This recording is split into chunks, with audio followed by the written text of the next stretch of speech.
कि गुरमुख साच शब्द विचारे कोय। गुरमुख ਦਾ ਮਤਲਬ ਗੁਰੂ ਦੇ ਦੱਸੇ ਰਾਹਾਂ ਤੇ ਤੁਰਨ ਵਾਲਾ। ਜੋ ਗੁਰੂ ਦੇ ਦੱਸੇ ਰਾਹਾਂ ਤੇ ਤੁਰਨ ਵਾਲਾ ਹੈ, ਉਹ ਇਸ ਸੱਚੇ ਸ਼ਬਦ ਨੂੰ, ਪ੍ਰਭੂ ਦੇ ਹੁਕਮ ਨੂੰ, ਰੱਬੀ ਗੁਣਾਂ ਨੂੰ ਕੋਈ ਜਿਹੜਾ ਇਨਸਾਨ ਹੈ ਉਹ ਵਿਚਾਰਦਾ ਹੈ, ਆਪਣੇ ਵਿਚਾਰ ਮੰਡਲ ਦੇ ਅੰਦਰ ਵਸਾਉਂਦਾ ਹੈ, ਜਿਹੜਾ ਗੁਰੂ ਦੇ ਦੱਸੇ ਰਾਹਾਂ ਤੇ ਤੁਰਦਾ ਹੈ। ਜੇ ਕੋਈ ਮਨੁੱਖ ਗੁਰੂ ਦੇ ਹੁਕਮ ਵਿੱਚ ਤੁਰਦਾ ਹੈ ਤਾਂ ਉਹ ਸੱਚੇ ਸ਼ਬਦ ਨੂੰ, ਸੱਚੇ ਹੁਕਮ ਨੂੰ, ਸੱਚੀ ਸਿਫਤ ਸਲਾਹ ਨੂੰ ਵਿਚਾਰਦਾ ਹੈ। ਤਾਂ ਜ਼ਰੂਰਤ ਸਾਨੂੰ ਇਸ ਚੀਜ਼ ਦੀ ਹੈ ਕਿ ਅਸੀਂ ਗੁਰੂ ਦੇ ਸ਼ਬਦ ਨੂੰ, ਗੁਰੂ ਦੇ ਉਪਦੇਸ਼ ਨੂੰ, ਗੁਰੂ ਦੇ ਦਿੱਤੇ ਹੋਏ ਵੇ ਆਫ ਲਾਈਫ ਨੂੰ ਜਾਂ ਗੁਰੂ ਦੇ ਗਿਆਨ ਰਾਹੀਂ ਇਹਨਾਂ ਸਾਰੀਆਂ ਚੀਜ਼ਾਂ ਦੀ ਵਿਚਾਰ ਕਰਨ ਦਾ ਯਤਨ ਕਰੀਏ ਵਿਵੇਕ ਬੁੱਧ ਅਨੁਸਾਰ, ਯੂਨੀਵਰਸਲ ਟਰੁੱਥ ਦੇ ਬੇਸ ਤੇ ਕਿ ਕਿਹੜੀ ਸ਼ੈ ਯੂਨੀਵਰਸਲ ਟਰੁੱਥ ਦੇ ਉੱਤੇ ਪੂਰੀ ਉਤਰਦੀ ਹੈ। ਤਾਂ ਗੁਰੂ ਪਾਤਸ਼ਾਹ ਜੀ ਸਮਝਾ ਰਹੇ ਨੇ ਕਿ हे ਸਿੱਧ ਪੁਰਸ਼ੋ, ਜੇ ਕੋਈ ਮਨੁੱਖ ਗੁਰੂ ਦੇ ਹੁਕਮ ਵਿੱਚ ਤੁਰਦਾ ਹੈ, ਉਹ ਸੱਚੇ ਸ਼ਬਦ ਨੂੰ ਵਿਚਾਰਦਾ ਹੈ, ਸੱਚੀ ਸਿਫਤ ਸਲਾਹ ਨੂੰ, ਰੱਬੀ ਗੁਣਾਂ ਨੂੰ ਆਪਣੇ ਵਿਚਾਰ ਮੰਡਲ ਦੇ ਅੰਦਰ ਵਸਾਉਂਦਾ ਹੈ। ਗੁਰਮੁਖ ਸੱਚ ਬਾਣੀ ਪ੍ਰਗਟ ਹੋਏ। ਗੁਰਮੁਖ ਦਾ ਮਤਲਬ ਸਤਿਗੁਰ ਦੀ ਬਾਣੀ ਦੀ ਰਾਹੀਂ, ਗੁਰੂ ਦੀ ਪਾਵਨ ਬਾਣੀ ਦੀ ਰਾਹੀਂ ਪ੍ਰਗਟ ਹੋਏ ਦਾ ਮਤਲਬ ਹਿਰਦੇ ਦੇ ਅੰਦਰ ਸੱਚ ਪ੍ਰਗਟ ਹੋ ਜਾਂਦਾ ਹੈ। ਗੁਰੂ ਦੀ ਪਾਵਨ ਬਾਣੀ ਰਾਹੀਂ, ਗੁਰੂ ਦੇ ਗਿਆਨ ਰਾਹੀਂ, ਗੁਰੂ ਦੇ ਉਪਦੇਸ਼ ਰਾਹੀਂ ਹਿਰਦੇ ਦੇ ਅੰਦਰ ਸੱਚ ਪ੍ਰਗਟ ਹੁੰਦਾ ਹੈ। ਹੁਣ ਇਹ ਗੱਲ ਸਮਝਣ ਵਾਲੀ ਹੈ ਕਿ ਸੱਚ ਤਾਂ ਸਾਡੇ ਸਾਰਿਆਂ ਦੇ ਅੰਦਰ ਹੈ, ਸ਼ੁਭ ਗੁਣ ਸਾਡੇ ਸਾਰਿਆਂ ਦੇ ਵਿੱਚ ਮੌਜੂਦ ਨੇ, ਲੇਕਿਨ ਸਾਡੇ ਅੰਦਰ ਪ੍ਰਗਟ ਨਹੀਂ ਹਨ। ਹੁਣ ਪ੍ਰਗਟ ਕਿਵੇਂ ਨਹੀਂ, ਇਹ ਚੀਜ਼ ਅਸੀਂ ਰੋਜ਼ ਵਿਚਾਰ ਰਹੇ ਹਾਂ ਔਰ ਗੁਰੂ ਜੀ ਕਿਸੇ ਨਾ ਕਿਸੇ ਰੂਪ ਦੇ ਵਿੱਚ ਹਰ ਪਾਵਨ ਪੰਕਤੀ, ਹਰ ਸ਼ਬਦ ਦੇ ਅੰਦਰ ਹੀ ਸਾਨੂੰ ਸਮਝਾ ਰਹੇ ਨੇ ਕਿ ਆਪਣੇ ਅੰਦਰੋਂ ਇਹਨਾਂ ਗੁਣਾਂ ਨੂੰ ਪ੍ਰਗਟ ਕਰਨਾ ਹੈ, ਗੁਣਾਂ ਦੇ ਨਾਲ ਜੁੜਨਾ ਹੈ। ਅਵਗੁਣ ਛੋੜ ਗੁਣਾਂ ਕੋ ਧਾਵੋ, ਕਰ ਅਵਗੁਣ ਪਛਤਾਹੀ ਦਿਓ, ਕਿ ਅਵਗੁਣਾਂ ਨੂੰ ਛੱਡ ਕੇ ਗੁਣਾਂ ਦੇ ਨਾਲ ਜੁੜਨਾ ਹੈ। ਸਾਡੇ ਅੰਦਰ ਗੁਣ ਹਰ ਇਨਸਾਨ ਵਿੱਚ ਮੌਜੂਦ ਨੇ, ਚਾਹੇ ਉਹ ਸੱਚਾਈ ਹੈ, ਦਇਆ ਹੈ, ਪ੍ਰੇਮ ਹੈ, ਇਨਸਾਨੀਅਤ ਹੈ। ਅਸੀਂ ਇਸ ਗੱਲ ਤੋਂ ਇਨਕਾਰੀ ਨਹੀਂ ਹੋ ਸਕਦੇ ਕਿ ਸਾਡੇ ਅੰਦਰ ਇਹ ਗੁਣ ਨਹੀਂ ਹਨ, ਔਰ ਦੁਨੀਆ ਦਾ ਕੋਈ ਵੀ ਇਨਸਾਨ ਇਨਕਾਰੀ ਨਹੀਂ ਹੋ ਸਕਦਾ, ਚਾਹੇ ਉਹ ਹਿੰਦੂ, ਮੁਸਲਮਾਨ, ਸਿੱਖ, ਈਸਾਈ ਕੋਈ ਵੀ ਹੈ। ਗੁਣ ਹਰ ਇਨਸਾਨ ਵਿੱਚ ਮੌਜੂਦ ਨੇ, ਲੇਕਿਨ ਇਹ ਗੱਲ ਵੱਖਰੀ ਹੈ ਕਿ ਉਹ ਗੁਣਾਂ ਨੂੰ ਯੂਜ਼ ਨਹੀਂ ਕਰ ਰਿਹਾ, ਆਪਣੇ ਅੰਦਰੋਂ ਗੁਣਾਂ ਨੂੰ ਪ੍ਰਗਟ ਨਹੀਂ ਕਰ ਰਿਹਾ, ਗੁਣਾਂ ਦੇ ਉੱਤੇ ਅਮਲ ਨਹੀਂ ਕਰ ਰਿਹਾ। ਅਸੀਂ ਉਹਨਾਂ ਗੁਣਾਂ ਦੀ ਵਰਤੋਂ ਨਹੀਂ ਕਰ ਰਹੇ, ਅਸੀਂ ਸੱਚ ਬੋਲਦੇ ਨਹੀਂ, ਝੂਠ ਬੋਲਦੇ ਹਾਂ। ਇਹ ਸਾਡੀ ਪ੍ਰੋਬਲਮ ਹੈ। ਅਸੀਂ ਦਇਆ ਵਾਲਾ ਵਤੀਰਾ ਕਰਦੇ ਨਹੀਂ, ਅਸੀਂ ਨਿਰਦੈਤਾ ਵਾਲਾ ਵਤੀਰਾ ਕਰਦੇ ਹਾਂ। ਤਾਂ ਇਹਦਾ ਮਤਲਬ ਇਹ ਨਹੀਂ ਕਿ ਸਾਡੇ ਅੰਦਰ ਦਇਆ ਹੈ ਨਹੀਂ, ਹੈ, ਪਰ ਅਸੀਂ ਉਹਨਾਂ ਨੂੰ ਵਰਤ ਨਹੀਂ ਰਹੇ। ਤਾਂ ਗੁਰੂ ਜੀ ਕਹਿੰਦੇ ਹਨ, ਜਦੋਂ ਕੋਈ ਗੁਰੂ ਦੇ ਚਰਨਾਂ ਦੀ ਸ਼ਰਨ ਲੈਂਦਾ ਹੈ, ਗੁਰੂ ਦੇ ਦੱਸੇ ਰਾਹਾਂ ਤੇ ਤੁਰਦਾ ਹੈ, ਗੁਰੂ ਗਿਆਨ ਮੁਤਾਬਕ ਧਰਮੇ ਦੇ ਨਾਲ ਸੋਚਦਾ ਹੈ, ਫਿਰ ਆਪਣੇ ਅੰਦਰੋਂ ਉਹਨਾਂ ਗੁਣਾਂ ਨੂੰ ਪ੍ਰਗਟ ਕਰਦਾ ਹੈ, ਉਹਨਾਂ ਗੁਣਾਂ ਦੀ ਵਰਤੋਂ ਕਰਦਾ ਹੈ। ਉਹਦੇ ਅੰਦਰੋਂ ਹੀ ਫਿਰ ਰੱਬ ਪ੍ਰਗਟ ਹੋ ਜਾਂਦਾ ਹੈ। ਗੁਣਾਂ ਦਾ ਪ੍ਰਗਟ ਹੋ ਜਾਣਾ ਹੀ ਰੱਬ ਦਾ ਪ੍ਰਗਟ ਹੋ ਜਾਣਾ ਹੈ। ਗੁਣਾਂ ਦੇ ਅੰਦਰ ਸਾਡੀ ਸੁਰਤ ਦਾ ਮਿਲ ਜਾਣਾ ਹੀ ਰੱਬ ਦੇ ਵਿੱਚ ਮਿਲ ਜਾਣਾ ਹੈ। ਅਗਲਾ ਬਚਨ ਕਰਦੇ ਨੇ, ਗੁਰਮੁਖ, ਇੱਥੇ ਥੋੜਾ ਜਿਹਾ ਰੁਕਣਾ ਹੈ। ਮਨ ਭੀਜੈ ਵਿਰਲਾ ਬੂਝੈ ਕੋਏ। ਇਹਦੇ ਵਿਸ਼ਰਾਮ ਇਸ ਤਰ੍ਹਾਂ ਹੋਣਗੇ, ਗੁਰਮੁਖ ਮਨ ਭੀਜੈ ਵਿਰਲਾ ਬੂਝੈ ਕੋਏ। ਗੁਰਮੁਖ ਦਾ ਮਤਲਬ ਗੁਰੂ ਦੇ ਰਾਹੀਂ, ਗੁਰਮੁਖ ਮਨੁੱਖ ਦਾ ਜੋ ਮਨ ਹੈ ਨਾ, ਭੀਜੇ ਦਾ ਮਤਲਬ ਭਿੱਜਦਾ ਹੈ, ਕਿਹਦੇ ਵਿੱਚ? ਨਾਮ ਵਿੱਚ, ਯਾਨੀ ਹੁਕਮ ਦੇ ਅੰਦਰ। ਭਿੱਜਦਾ ਦਾ ਮਤਲਬ ਉਹਦਾ ਮਨ ਮੰਨ ਜਾਂਦਾ ਹੈ, ਉਹਦਾ ਮਨ ਪਤੀਤ ਜਾਂਦਾ ਹੈ। ਗੁਰੂ ਦੇ ਰਾਹੀਂ ਹੁਕਮ ਦੇ ਅੰਦਰ ਤੁਰਨ ਵਾਸਤੇ ਮਨ ਰਾਜੀ ਹੋ ਜਾਂਦਾ ਹੈ, ਉਹਨੂੰ ਹੁਕਮ ਦੀ ਸਮਝ ਪੈ ਜਾਂਦੀ ਹੈ, ਉਹਨੂੰ ਇਸ ਗੱਲ ਦੀ ਸਮਝ ਪੈ ਜਾਂਦੀ ਹੈ ਕਿ ਇਸ ਦੁਨੀਆ ਦੇ ਅੰਦਰ ਹੁਕਮ ਤੋਂ ਬਾਹਰ ਕੁਝ ਨਹੀਂ ਹੈ। ਹੁਕਮ ਦਾ ਮਤਲਬ ਸਿਸਟਮ, ਕਿ ਸਿਸਟਮ ਤੋਂ ਬਾਹਰ ਕੋਈ ਕੰਮ ਅਸੀਂ ਕਰ ਨਹੀਂ ਸਕਦੇ। ਸਿਸਟਮ ਤੋਂ ਬਾਹਰ ਜਦੋਂ ਅਸੀਂ ਜ਼ਿੰਦਗੀ ਜੀਣ ਦਾ ਯਤਨ ਕਰਾਂਗੇ, ਉਦੋਂ ਸਾਡੇ ਜੀਵਨ ਦੇ ਅੰਦਰ ਦੁੱਖ ਪੈਦਾ ਹੋਣਗੇ। ਤਾਂ ਗੁਰੂ ਦੇ ਰਾਹੀਂ ਇਸ ਚੀਜ਼ ਦੇ ਉੱਤੇ ਮਨ ਭਿੱਜ ਜਾਂਦਾ ਹੈ, ਵਿਸ਼ਵਾਸ ਆ ਜਾਂਦਾ ਹੈ, ਕਿਉਂਕਿ ਗੁਰੂ ਦੇ ਦੱਸੇ ਰਾਹ ਤੇ ਤੁਰਨ ਵਾਲਾ ਬੰਦਾ ਇਸ ਗੱਲ ਨੂੰ ਪਤਿਆ ਲੈਂਦਾ ਹੈ। ਮੀਨਸ ਕਿ ਉਹ ਪ੍ਰੈਕਟੀਕਲ ਕਰਕੇ ਦੇਖ ਲੈਂਦਾ ਹੈ, ਉਹ ਇਹਨਾਂ ਚੀਜ਼ਾਂ ਨੂੰ ਇੰਪਲੀਮੈਂਟ ਕਰਕੇ ਦੇਖ ਲੈਂਦਾ ਹੈ, ਔਰ ਉਹਨੂੰ ਵਿਸ਼ਵਾਸ ਆ ਜਾਂਦਾ ਹੈ। ਵਿਰਲਾ ਬੂਝੈ ਕੋਏ, ਪਰ ਇਸ ਗੱਲ ਨੂੰ ਕੋਈ ਵਿਰਲਾ ਸਮਝਦਾ ਹੈ, ਸਾਰੇ ਸਮਝ ਨਹੀਂ ਪਾਉਂਦੇ। ਉਹਦਾ ਰੀਜ਼ਨ ਕੀ ਹੈ? ਸਾਰੇ ਕਿਉਂ ਨਹੀਂ ਸਮਝ ਪਾਉਂਦੇ? ਇਹਦਾ ਮਤਲਬ ਇਹ ਨਹੀਂ ਕਿ ਸਾਰੇ ਸਮਝ ਹੀ ਨਹੀਂ ਪਾਣਗੇ। ਉਹਦਾ ਮਤਲਬ ਇਹ ਹੈ ਕਿ ਗੁਰੂ ਦੇ ਦੱਸੇ ਰਾਹਾਂ ਤੇ ਕੋਈ ਤੁਰਦਾ ਹੀ ਵਿਰਲਾ ਹੈ। ਆਮ ਬੰਦਾ ਇਹਨਾਂ ਚੀਜ਼ਾਂ ਨੂੰ ਅਪਣਾਉਂਦਾ ਹੀ ਨਹੀਂ ਹੈ। ਹੁਣ ਦੇਖੋ, ਜਿਵੇਂ ਅਸੀਂ ਰੋਜ਼ ਸੁਣਦੇ ਹਾਂ ਕਿ ਸੱਚ ਬੋਲਣ ਦੇ ਨਾਲ ਜ਼ਿੰਦਗੀ ਦੀਆਂ ਸਮੱਸਿਆਵਾਂ ਹੱਲ ਹੋ ਸਕਦੀਆਂ ਨੇ, ਪ੍ਰੇਮ ਨਾਲ ਅਸੀਂ ਰਹਿ ਸਕਦੇ ਹਾਂ, ਅਸੀਂ ਇੱਕ ਦੂਜੇ ਨਾਲ ਦਇਆ ਵਾਲਾ ਵਤੀਰਾ ਕਰ ਸਕਦੇ ਹਾਂ, ਇੱਕ ਦੂਜੇ ਦੀਆਂ ਲੱਤਾਂ ਖਿੱਚਣ ਦੀ ਬਜਾਏ ਇੱਕ ਦੂਜੇ ਦਾ ਸਹਿਯੋਗ ਕਰ ਸਕਦੇ ਹਾਂ। ਇਹ ਚੀਜ਼ਾਂ ਅਸੀਂ ਵੀ ਸੁਣ ਰਹੇ ਹਾਂ, ਕਹਿ ਵੀ ਰਹੇ ਹਾਂ, ਬਾਕੀ ਦੁਨੀਆ ਦੇ ਲੋਕ ਵੀ ਕਹਿ ਰਹੇ ਨੇ, ਸੁਣ ਰਹੇ ਨੇ। ਹਰ ਧਾਰਮਿਕ ਬੰਦਾ ਇਹ ਕਹਿ ਸੁਣ ਰਿਹਾ ਹੈ, ਇਹਦੇ ਵਿੱਚ ਕੋਈ ਦੋ ਰਾਏ ਨਹੀਂ, ਹਰ ਬੰਦਾ ਕਹਿ ਸੁਣ ਰਿਹਾ ਹੈ। ਪਰ ਇਹਨਾਂ ਗੱਲਾਂ ਦੇ ਉੱਤੇ ਅਮਲ ਕਿੰਨੇ ਕੁ ਲੋਕ ਕਰ ਰਹੇ ਨੇ? ਜਦੋਂ ਅਸੀਂ ਇਸ ਚੀਜ਼ ਨੂੰ ਵੇਖਦੇ ਹਾਂ ਤਾਂ ਕਈ ਵਾਰ ਸਾਡੀ ਆਪਣੀ ਗਿਣਤੀ ਵੀ ਇਸ ਚੀਜ਼ ਵਿੱਚ ਆ ਜਾਂਦੀ ਕਿ ਅਮਲ ਤਾਂ ਮੈਂ ਵੀ ਨਹੀਂ ਕਰ ਰਿਹਾ। ਤਾਂ ਪ੍ਰੋਬਲਮ ਅਮਲ ਕਰਨ ਦੀ ਹੈ। ਵਿਰਲੇ ਨੇ ਲੋਕ ਜਿਹੜੇ ਅਮਲ ਕਰਦੇ ਨੇ, ਤੇ ਜਿਹੜੇ ਅਮਲ ਕਰਦੇ ਨੇ ਗੁਰੂ ਦੀ ਪਾਵਨ ਬਾਣੀ ਤੇ, ਹਕੀਕਤ ਤੇ ਉਹਨਾਂ ਨੂੰ ਸਮਝ ਆ ਜਾਂਦੀ ਕਿ ਵਾਸਤਵ ਦੇ ਵਿੱਚ ਹੀ ਇੱਕ ਅਟਲ ਸੱਚਾਈ ਹੈ। ਕਿਉਂਕਿ ਜਦੋਂ ਉਹ ਗੁਰਬਾਣੀ ਮੁਤਾਬਕ ਜ਼ਿੰਦਗੀ ਜੀਂਦੇ ਹਨ ਤਾਂ ਉਹਨਾਂ ਨੂੰ ਉਸ ਜੀਵਨ ਦੇ ਵਿੱਚੋਂ ਖੁਸ਼ੀ ਮਿਲਦੀ ਹੈ, ਰਸ ਮਿਲਦਾ ਹੈ, ਸੁੱਖ ਮਿਲਦਾ ਹੈ। ਤਾਂ ਉਹਨਾਂ ਨੂੰ ਆਪੇ ਹੀ ਪਤਾ ਲੱਗ ਜਾਂਦਾ ਪ੍ਰੈਕਟੀਕਲ ਕੀਤਿਆਂ। ਤਾਂ ਗੁਰੂ ਪਾਤਸ਼ਾਹ ਜੀ ਕਹਿੰਦੇ ਨੇ, ਗੁਰੂ ਦੇ ਦੱਸੇ ਰਾਹ ਤੇ ਤੁਰ ਕੇ, ਯਾਨੀ ਗੁਰੂ ਗਿਆਨ ਮੁਤਾਬਕ ਜ਼ਿੰਦਗੀ ਜੀਵਿਆਂ ਵਿਸ਼ਵਾਸ ਆ ਜਾਂਦਾ ਹੈ ਬੰਦੇ ਨੂੰ, ਔਰ ਇਸ ਚੀਜ਼ ਨੂੰ ਕੋਈ ਵਿਰਲਾ ਇਨਸਾਨ ਸਮਝਦਾ ਹੈ। ਫਿਰ ਜੋ ਗੁਰੂ ਦੇ ਦੱਸੇ ਰਾਹਾਂ ਤੇ ਤੁਰਦਾ ਹੈ, ਉਹਦਾ ਰਿਜ਼ਲਟ ਕੀ ਨਿਕਲਦਾ ਹੈ? ਗੁਰੂ ਜੀ ਕਹਿੰਦੇ ਨੇ, ਗੁਰਮੁਖ, ਇੱਥੇ ਥੋੜਾ ਜਿਹਾ ਰੁਕਾਂਗੇ, ਗੁਰਮੁਖ ਨਿਜ ਘਰ ਵਾਸਾ ਹੋਏ। ਜੋ ਗੁਰੂ ਦੇ ਦੱਸੇ ਰਾਹਾਂ ਤੇ ਤੁਰਦਾ ਹੈ, ਗੁਰਮੁਖ ਦਾ ਮਤਲਬ ਜੋ ਗੁਰੂ ਦੇ ਦੱਸੇ ਰਾਹਾਂ ਤੇ ਤੁਰਦਾ ਹੈ, ਯਾਨੀ ਗੁਰੂ ਗਿਆਨ ਮੁਤਾਬਕ ਜੋ ਜ਼ਿੰਦਗੀ ਜੀਂਦਾ ਹੈ, ਗੁਰੂ ਦੇ ਦਿੱਤੇ ਵੇ ਆਫ ਲਾਈਫ ਨੂੰ ਅਪਣਾਉਂਦਾ ਹੈ, ਹੁਕਮ ਦੇ ਅੰਦਰ ਤੁਰਦਾ ਹੈ, ਤਾਂ ਉਹਦਾ ਨਿਜ ਸਰੂਪ ਵਿੱਚ ਵਾਸਾ ਹੋ ਜਾਂਦਾ ਹੈ। ਆਪਣੇ ਅਸਲੇ ਦੇ ਅੰਦਰ ਉਹਦਾ ਮਨ ਟਿਕ ਜਾਂਦਾ ਹੈ। ਹੁਣ ਨਿਜ ਸਰੂਪ ਸਾਡਾ ਕੀ ਹੈ? ਮਨ ਤੋਂ ਜੋਤ ਸਰੂਪ ਹੈ, ਗਿਆਨ ਸਰੂਪ ਹੈ ਨਾ ਮਨ, ਰੱਬ ਦਾ ਰੂਪ ਹੈ, ਸੱਚ ਦਾ ਰੂਪ ਹੈ, ਗੁਣਾਂ ਦਾ ਰੂਪ ਹੈ। ਤਾਂ ਬੰਦਾ ਉਹਦੇ ਅੰਦਰ ਫਿਰ ਉਹਦਾ ਮਨ ਟਿਕ ਜਾਂਦਾ ਹੈ। ਆਮ ਜੋ ਮਨੁੱਖ ਦਾ ਮਨ ਹੈ ਉਹ ਭਟਕ ਰਿਹਾ ਹੈ। ਕਦੇ ਅਸੀਂ ਝੂਠ ਬੋਲਦੇ ਹਾਂ, ਕਦੇ ਨਿਰਦੈਤਾ ਦੇ ਵਿਚਾਰ ਆ ਜਾਂਦੇ ਨੇ, ਕਿਸੇ ਵਾਸਤੇ ਜੈਲਸੀ ਪੈਦਾ ਹੋ ਜਾਂਦੀ ਹੈ, ਕਿਤੇ ਥੋੜਾ ਬਹੁਤਾ ਅਹੰਕਾਰ ਆ ਜਾਂਦਾ ਹੈ, ਕਿਤੇ ਬੰਦਾ ਲੋਭ ਕਰ ਲੈਂਦਾ ਹੈ। ਜ਼ਿੰਦਗੀ ਦਾ ਕੋਈ ਗੋਲ ਨਹੀਂ ਨਾ ਹੈ। ਜਦੋਂ ਬੰਦਾ ਗੁਰੂ ਦੇ ਦੱਸੇ ਰਾਹਾਂ ਤੇ ਤੁਰਦਾ ਹੈ ਤਾਂ ਉਹਦਾ ਇੱਕ ਗੋਲ ਹੁੰਦਾ ਹੈ, ਸਚਿਆਰ ਹੋਣ ਦਾ। ਫਿਰ ਉਹਦਾ ਮਨ ਉੱਥੇ ਟਿਕ ਜਾਂਦਾ ਹੈ ਸੱਚ ਦੇ ਵਿੱਚ, ਨਿਜ ਘਰ ਦੇ ਅੰਦਰ ਉਹ ਵਸ ਜਾਂਦਾ ਹੈ। ਨਿਜ ਘਰ ਦਾ ਮਤਲਬ ਸੱਚ ਦੇ ਅੰਦਰ ਟਿਕ ਜਾਣਾ। ਫਿਰ ਉਹ ਮਨ ਬਚਨ ਕਰਮ ਕਰਕੇ ਸੱਚ ਦਾ ਧਾਰਨੀ ਹੁੰਦਾ ਹੈ। ਫਿਰ ਉਹਦਾ ਮਨ ਸੱਚ ਤੋਂ ਇਧਰ ਉਧਰ ਡੋਲਦਾ ਨਹੀਂ। ਚਾਹੇ ਉਹਨੂੰ ਆਰਥਿਕ ਪ੍ਰੋਬਲਮ ਸਹਿਟਣੀ ਪੈਂਦੀ ਹੈ, ਚਾਹੇ ਉਹਨੂੰ ਸਰੀਰਕ ਕਸ਼ਟ ਆਉਣ, ਜਾਂ ਉਹਨੂੰ ਹੋਰ ਕਈ ਘਾਟੇ ਸਹਿਰਨੇ ਪੈਂਦੇ ਨੇ, ਪਰ ਉਹ ਸੱਚ ਤੋਂ ਫਿਰ ਦੂਰ ਨਹੀਂ ਜਾਂਦਾ। ਕਿਉਂਕਿ ਸੱਚ ਦੇ ਉੱਤੇ ਚੱਲਣ ਵਾਸਤੇ ਕੁਝ ਪ੍ਰੋਬਲਮਸ ਜ਼ਿੰਦਗੀ ਦੇ ਵਿੱਚ ਆਉਂਦੀਆਂ ਨੇ। ਜਦੋਂ ਬੰਦਾ ਸੱਚ ਬੋਲੇਗਾ ਨਾ, ਤਾਂ ਹੋ ਸਕਦਾ ਹੈ ਉਹਨੂੰ ਕਿਤੇ ਆਰਥਿਕ ਘਾਟਾ ਪਵੇ। ਹੁਣ ਕੋਈ ਰਿਸ਼ਵਤ ਲੈ ਰਿਹਾ ਹੈ ਤੇ ਰਿਸ਼ਵਤ ਤੇ ਝੂਠ ਦੇ ਬੇਸ ਤੇ ਹੀ ਹੈ, ਤੇ ਜਦੋਂ ਉਹ ਸੱਚ ਬੋਲੇਗਾ ਤਾਂ ਉਹਨੂੰ ਰਿਸ਼ਵਤ ਵਾਲੇ ਪੈਸੇ ਤੇ ਛੱਡਣੇ ਪੈਣਗੇ ਨਾ ਨਜਾਇਜ਼, ਤਾਂ ਉਹ ਉਹਨੂੰ ਘਾਟਾ ਸਮਝ ਬੈਠੇਗਾ। ਹੋ ਸਕਦਾ ਹੈ ਸੱਚ ਬੋਲਣ ਦੇ ਨਾਲ ਤੁਹਾਨੂੰ ਦੁਨੀਆ ਲਾਇਕ ਨਾ ਕਰੇ, ਕਿਉਂਕਿ ਸੱਚ ਜਦੋਂ ਬੋਲੋਗੇ ਤਾਂ ਉਹ ਕਿਸੇ ਨਾ ਕਿਸੇ ਦੇ ਖਿਲਾਫ ਤੇ ਜਾਏਗਾ। ਜਦੋਂ ਅਸੀਂ ਰਿਸ਼ਵਤਖੋਰੀ, ਚੋਰ ਬਜ਼ਾਰੀ, 2 ਨੰਬਰ ਦੇ ਵਿਰੋਧ ਵਿੱਚ ਬੋਲਾਂਗੇ ਤਾਂ ਜੋ ਲੋਕ ਇਹ ਕੰਮ ਕਰ ਰਹੇ ਨੇ ਉਹ ਤੁਹਾਡੇ ਵਿਰੋਧੀ ਤਾਂ ਹੋਣਗੇ। ਹੋ ਸਕਦਾ ਹੈ ਉਹ ਕੋਈ ਸਰੀਰਕ ਨੁਕਸਾਨ ਵੀ ਕਰਨ। ਤਾਂ ਜਿਹੜਾ ਇਨਸਾਨ ਸੱਚ ਦੇ ਰਾਹਾਂ ਦੇ ਉੱਤੇ ਤੁਰੇਗਾ ਉਹਨੂੰ ਇਹ ਪ੍ਰੋਬਲਮਸ ਤਾਂ ਆਉਣਗੀਆਂ, ਕਿਉਂਕਿ ਝੂਠ ਜ਼ਿਆਦਾ ਹੈ ਨਾ ਦੁਨੀਆ ਵਿੱਚ। ਸਾਹਿਬ ਸ੍ਰੀ ਗੁਰੂ ਅਰਜਨ ਦੇਵ ਜੀ ਦੇ ਸਾਹਮਣੇ ਇਹ ਪ੍ਰੋਬਲਮਸ ਨੇ ਨਾ। ਹੁਣ ਉਹ ਸੱਚ ਪ੍ਰਗਟ ਕਰ ਰਹੇ ਨੇ, ਪਰ ਜਿਨ੍ਹਾਂ ਨੂੰ ਉਹ ਸੱਚ ਚੁੱਭ ਰਿਹਾ ਹੈ, ਉਹ ਸੱਚ ਪ੍ਰਗਟ ਹੋਣ ਦੇ ਨਾਲ ਜਿਨ੍ਹਾਂ ਦਾ ਧੰਦਾ ਬੰਦ ਹੋ ਰਿਹਾ ਹੈ, ਉਹ ਲੋਕ ਫਿਰ ਕੀ ਕਰ ਰਹੇ ਨੇ? ਬਾਦਸ਼ਾਹ ਤੱਕ ਸ਼ਿਕਾਇਤਾਂ ਪਹੁੰਚਾ ਰਹੇ ਨੇ। ਜੋਗੀਆਂ ਨੇ ਸ਼ਿਕਾਇਤਾਂ ਕੀਤੀਆਂ ਨੇ, ਪੁਜਾਰੀਆਂ ਨੇ ਕੀਤੀਆਂ ਨੇ, ਹੋਰ ਲੋਕਾਂ ਨੇ ਕੀਤੀਆਂ ਨੇ।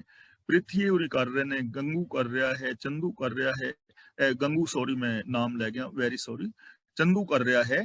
ਤਾਂ ਇਹ ਸਾਰੀ ਸ਼ਿਕਾਇਤਾਂ, ਔਰ ਗੁਰੂ ਅਰਜਨ ਦੇਵ ਜੀ ਮਹਾਰਾਜ ਨੂੰ ਜਹਾਂਗੀਰ ਤੱਤੀ ਤਵੀ ਤੇ ਬਿਠਾ ਰਿਹਾ ਹੈ। ਉਹ ਆਪ ਵੀ ਆਪਣੇ ਜੀਵਨੀ ਦੇ ਵਿੱਚ ਲਿਖਦਾ ਹੈ ਕਿ ਮੈਂ ਦੇਖ ਰਿਹਾ ਸਾਂ ਕਿ ਅਰਜਨ ਨਾਮ ਦਾ ਹਿੰਦੂ ਬੜੀ ਚਿਰ ਤੋਂ ਇੱਕ ਕੂੜ ਦੀ ਦੁਕਾਨ ਚਲਾ ਰਿਹਾ ਸੀ, ਤੇ ਮੈਂ ਇਹ ਸੋਚਦਾ ਕਿ ਜਦੋਂ ਵੀ ਮੌਕਾ ਮਿਲੇਗਾ, ਜਾਂ ਇਹਨੂੰ ਇਸਲਾਮ ਵਿੱਚ ਲਿਆਂਦਾ ਜਾਏਗਾ ਜਾਂ ਇਹਨੂੰ ਖਤਮ ਕੀਤਾ ਜਾਏ, ਤਾਂ ਜੋ ਸੱਚ ਦੇ ਨਾਲ ਜੁੜੇਗਾ, ਝੂਠੇ ਲੋਕ ਉਹਦੇ ਵਿਰੋਧ ਵਿੱਚ ਆਣਗੇ ਨਾ।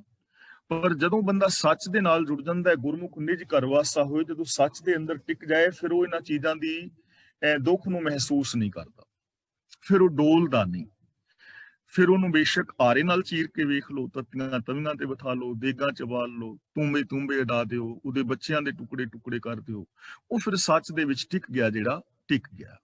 ਇਸ ਲਈ ਗੁਰੂ ਪਾਤਸ਼ਾਹ ਜੀ ਕਹਿੰਦੇ ਨੇ, ਗੁਰੂ ਦੇ ਦੱਸੇ ਰਾਹਾਂ ਤੇ ਤੁਰਨ ਦਾ ਨਤੀਜਾ ਇਹ ਨਿਕਲਦਾ ਹੈ ਕਿ ਬੰਦਾ ਸੱਚ ਦੇ ਅੰਦਰ ਸਦਾ ਵਾਸਤੇ ਟਿਕ ਜਾਂਦਾ ਹੈ। ਉਹਦਾ ਇੱਕ ਮਹਾਨ ਵੱਡਾ ਗੋਲ ਹੁੰਦਾ ਹੈ, ਤੇ ਉਸ ਗੋਲ ਤੋਂ ਫਿਰ ਇਧਰ ਉਧਰ ਉਹ ਭਟਕਦਾ ਨਹੀਂ ਹੈ। ਉਹਨੂੰ ਫਿਰ ਜਿਹੜੇ ਦੂਜੇ ਕਰਮ ਨੇ ਉਹ ਕਰਨ ਦੀ ਜ਼ਰੂਰਤ ਨਹੀਂ ਪੈਂਦੀ। ਉਹਨੂੰ ਸਮਝ ਆ ਜਾਂਦੀ ਹੈ ਕਿ ਸੱਚ ਦੇ ਨਾਲ ਜੁੜਨ ਵਾਸਤੇ ਮੈਨੂੰ ਯੋਗਾ ਕਰਨ ਦੀ ਲੋੜ ਨਹੀਂ, ਮੈਨੂੰ ਸੰਸਾਰ ਛੱਡਣ ਦੀ ਲੋੜ ਨਹੀਂ, ਗ੍ਰਸਤ ਤਿਆਗਣ ਦੀ ਲੋੜ ਨਹੀਂ, ਪਹਾੜਾਂ ਤੇ ਚੜਨ ਦੀ ਮਾਇਆ ਜਿਹੜੀ ਹੈ ਮਾਲਾ ਫੇਰਨ ਦੀ ਲੋੜ ਨਹੀਂ, ਗੁਫਾਵਾਂ ਦੇ ਵਿੱਚ ਵੜਨ ਦੀ ਲੋੜ ਨਹੀਂ, ਔਰ ਮੈਨੂੰ ਦਸਮ ਦੁਆਰ ਵਿੱਚ ਪ੍ਰਾਣ ਚੜਾਉਣ ਦੀ ਜ਼ਰੂਰਤ ਨਹੀਂ। ਉਹਨੂੰ ਇਹਨਾਂ ਚੀਜ਼ਾਂ ਦੀ ਸਮਝ ਆ ਜਾਂਦੀ ਹੈ। ਉਹਦਾ ਮਨ ਫਿਰ ਭਟਕਦਾ ਨਹੀਂ ਹੈ। ਉਹ ਮਨ ਵਚਨ ਕਰਮ ਕਰਕੇ ਸੱਚ ਦੇ ਨਾਲ ਸਦਾ ਲਈ ਜੁੜ ਜਾਂਦਾ ਹੈ। ਗੁਰਮੁਖ ਜੋਗੀ ਜੁਗਤ ਪਛਾਣੇ, ਗੁਰਮੁਖ ਤੇ ਰੁਕਣਾ ਹੈ। ਗੁਰਮੁਖ ਜੋਗੀ ਜੁਗਤ ਪਛਾਣੇ। ਜੋਗੀ ਜੁਗਤ ਦਾ ਮਤਲਬ, ਜੁਗਤ ਦਾ ਮਤਲਬ ਜੋਗ ਦੀ ਜੁਗਤ, ਜੋਗ ਦਾ ਮਤਲਬ ਜੁੜਨਾ, ਪ੍ਰਭੂ ਦਾ ਮਿਲਾਪ। ਤਾਂ ਗੁਰੂ ਜੀ ਕਹਿੰਦੇ ਨੇ, ਜੋ ਮਨੁੱਖ ਸਤਿਗੁਰ ਦੇ ਹੁਕਮ ਵਿੱਚ ਤੁਰਦਾ ਹੈ, ਅਸਲੀ ਜੋਗੀ ਉਹ ਹੈ ਜੁੜਿਆ ਹੋਇਆ, ਤੇ ਪ੍ਰਭੂ ਦੇ ਨਾਲ ਮਿਲਾਪ ਦੀ ਜੋ ਜੁਗਤ ਹੈ ਉਹ ਪਛਾਣਦਾ ਹੈ। ਇੱਥੇ ਜੋਗੀ ਜੁਗਤ ਦਾ ਮਤਲਬ ਇਹ ਨਹੀਂ ਹੈ ਕਿ ਜੋਗ ਦੀਆਂ ਜੁਗਤੀਆਂ, ਕਿ ਉਹਨੂੰ ਪ੍ਰਾਣਾਯਾਮ ਕਰਨਾ ਆ ਜਾਂਦਾ ਹੈ, ਜਾਂ ਉਹ ਦਸਮ ਦੁਆਰ ਵਿੱਚ ਪ੍ਰਾਣ ਚੜਾਉਣ ਲੱਗ ਜਾਂਦਾ ਹੈ, ਜਾਂ ਉਹਨੂੰ ਇੜਾ ਪਿੰਗਲਾ ਦੀ ਸਮਝ ਆ ਜਾਂਦੀ ਹੈ। ਗੁਰੂ ਪਾਤਸ਼ਾਹ ਜੀ ਕਹਿੰਦੇ ਨੇ, ਅਸਲ ਦੇ ਅੰਦਰ ਉਹ ਜੋਗੀ ਹੈ ਜੋ ਗੁਰੂ ਦੇ ਦੱਸੇ ਰਾਹ ਤੇ ਤੁਰਦਾ ਹੈ, ਯਾਨੀ ਗਿਆਨ ਗੁਰੂ ਦੀ ਅਗਵਾਈ ਵਿੱਚ ਚੱਲਦਾ ਹੈ। ਉਹ ਪ੍ਰਭੂ ਦੇ ਨਾਲ ਮਿਲਣ ਦੀ ਜੁਗਤ ਨੂੰ ਪਛਾਣਦਾ ਹੈ ਕਿ ਸੱਚ ਦੇ ਸੰਸਾਰ ਦੇ ਅੰਦਰ ਰਹਿੰਦਿਆਂ ਹੋਇਆਂ ਮਨ ਵਚਨ ਕਰਮ ਕਰਕੇ ਸੱਚ ਦੇ ਧਾਰਨੀ ਹੋਣਾ ਹੀ ਅਸਲੀ ਮਹਾਨ ਉੱਚਾ ਸੁੱਚਾ ਜੀਵਨ ਹੈ। ਉਹ ਇਸ ਚੀਜ਼ ਨੂੰ ਪਛਾਣ ਲੈਂਦਾ ਹੈ, ਤੇ ਸੱਚ ਦੇ ਨਾਲ ਜੁੜਨਾ ਹੀ ਰੱਬ ਦੇ ਨਾਲ ਜੁੜਨਾ ਹੈ। ਇਹ ਚੀਜ਼ ਸਮਝਣ ਵਾਲੀ ਹੈ। ਆਪਣੇ ਅੰਦਰੋਂ ਸੱਚ ਦੇ ਦਰਸ਼ਨ ਕਰਨੇ ਹੀ ਰੱਬ ਦੇ ਦਰਸ਼ਨ ਨੇ। ਸੱਚ ਦਾ ਮਿਲਾਪ ਹੀ ਰੱਬ ਦਾ ਮਿਲਾਪ ਹੈ। ਆਪਣੀ ਸੁਰਤ ਨੂੰ ਸੱਚ ਦੇ ਵਿੱਚ ਲੀਨ ਕਰ ਦੇਣਾ, ਸ਼ੁਭ ਗੁਣਾਂ ਵਿੱਚ ਲੀਨ ਕਰ ਦੇਣਾ ਹੀ ਰੱਬ ਦੇ ਵਿੱਚ ਲੀਨ ਹੋ ਜਾਣਾ ਹੈ। ਕਿਉਂਕਿ ਸਾਡੇ ਅੰਦਰੋਂ ਇਹ ਭਰਮ ਭੁਲੇਖੇ ਜਿਹੜੇ ਨੇ ਉਹ ਨਿਕਲਣੇ ਅਤਿਅੰਤ ਜ਼ਰੂਰੀ ਨੇ। ਕਿਉਂਕਿ ਜਿਨ੍ਹਾਂ ਕੰਮਾਂ ਦੇ ਵਿੱਚ ਜੋਗੀ ਲੱਗੇ ਹੋਏ ਸਨ, ਅੱਜ ਵੀ ਬਹੁਤੇ ਲੋਕ ਉਹੀ ਕੰਮ ਕਰ ਰਹੇ ਨੇ ਦੂਜੇ ਰੂਪ ਦੇ ਅੰਦਰ। ਸਮਾਧੀਆਂ ਲਾਣੀਆਂ, ਦਸਮ ਦੁਆਰ ਵਿੱਚ ਪ੍ਰਾਣ ਚੜਾਣੇ, ਔਰ ਅੰਦਰ ਆਵਾਜ਼ਾਂ ਸੁਣਨੀਆਂ ਬੰਸਰੀ ਦੀਆਂ ਜਾਂ ਕੁਝ ਹੋਰ, ਔਰ ਇਹ ਸਮਝਣਾ ਕਿ ਜਦੋਂ ਅਸੀਂ ਇਸ ਤਰ੍ਹਾਂ ਬੈਠੇ ਰਵਾਂਗੇ ਸਮਾਧੀਆਂ ਲਾ ਕੇ, ਤੇ ਸਾਡੇ ਅੱਗੇ ਰੱਬ ਪ੍ਰਗਟ ਹੋਏਗਾ ਕਿਸੇ ਰੂਪ ਦੇ ਵਿੱਚ, ਚਾਨਣ ਦੇ ਰੂਪ ਵਿੱਚ ਜਾਂ ਕਿਸੇ ਬੰਦੇ ਦੇ ਰੂਪ ਵਿੱਚ। ਐਵੇਂ ਨਹੀਂ ਹੈ। ਆ ਸਾਰਾ ਦਿਸਦਾ ਜਗਤ ਰੱਬ ਦਾ ਰੂਪ ਹੈ। ਆਪਣੇ ਅੰਦਰ ਗੁਣਾਂ ਨੂੰ ਪ੍ਰਗਟ ਕਰ ਲੈਣਾ ਹੀ ਰੱਬ ਨੂੰ ਪ੍ਰਗਟ ਕਰ ਲੈਣਾ ਹੈ, ਔਰ ਗੁਣਾਂ ਦੇ ਅੰਦਰ ਸੁਰਤ ਨੂੰ ਲੀਨ ਕਰ ਲੈਣਾ ਹੀ ਰੱਬ ਦੇ ਵਿੱਚ ਸੁਰਤ ਦਾ ਮਿਲ ਜਾਣਾ ਹੈ। ਜਿਉਂ ਜਲ ਮੈਂ ਜਲ ਆਏ ਖਟਾਨਾ, ਤਿਉਂ ਜੋਤੀ ਸੰਗ ਜੋਤ ਸਮਾਨਾ। ਇਹਦਾ ਮਤਲਬ ਇਹ ਹੈ, ਜੋਤੀ ਸੰਗ ਜੋਤ ਦਾ ਮਤਲਬ ਕਿ ਜਿਹੜੀ ਸਾਡੀ ਸੀਮਤ ਸੋਚ ਹੈ ਉਹ ਗੁਰੂ ਦੀ, ਰੱਬ ਦੀ ਵਿਸ਼ਾਲ ਸੋਚ ਦੇ ਅੰਦਰ ਮਿਲ ਜਾਂਦੀ ਹੈ।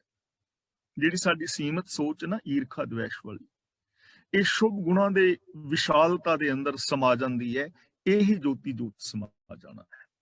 ਅਗਲਾ ਬਚਨ ਗੁਰੂ ਜੀ ਕਰਦੇ ਨੇ, ਗੁਰਮੁਖ ਨਾਨਕ ਏਕੋ ਜਾਣੈ।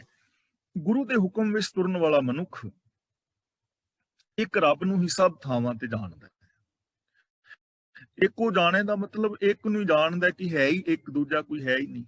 ਜੋ ਦਿਸ ਹੈ ਸੋ ਤੇਰਾ ਰੂਪ, ਉਸ ਇੱਕ ਨੂੰ ਪਸਰਿਆ ਹੋਇਆ ਵੇਖਦਾ ਚਾਰ ਚੁਫੇਰੇ। ਜਿਵੇਂ ਸਮੁੰਦਰ ਦੇ ਅੰਦਰ ਲਹਿਰਾਂ ਉੱਠ ਰਹੀਆਂ ਨੇ, ਤਾਂ ਉਹ ਲਹਿਰਾਂ ਪਾਣੀ ਦੇ ਨਾਲੋਂ ਵੱਖਰੀਆਂ ਨਹੀਂ ਹਨ। ਅਸਲ ਦੇ ਵਿੱਚ ਲਹਿਰਾਂ ਪਾਣੀ ਹੀ ਨੇ, ਬੁਲਬੁਲੇ ਪਾਣੀ ਹੀ ਨੇ। ਉਹ ਪਾਣੀ ਨੂੰ ਹੀ ਵੇਖਦਾ ਲਹਿਰਾਂ ਵਿੱਚ ਵੀ।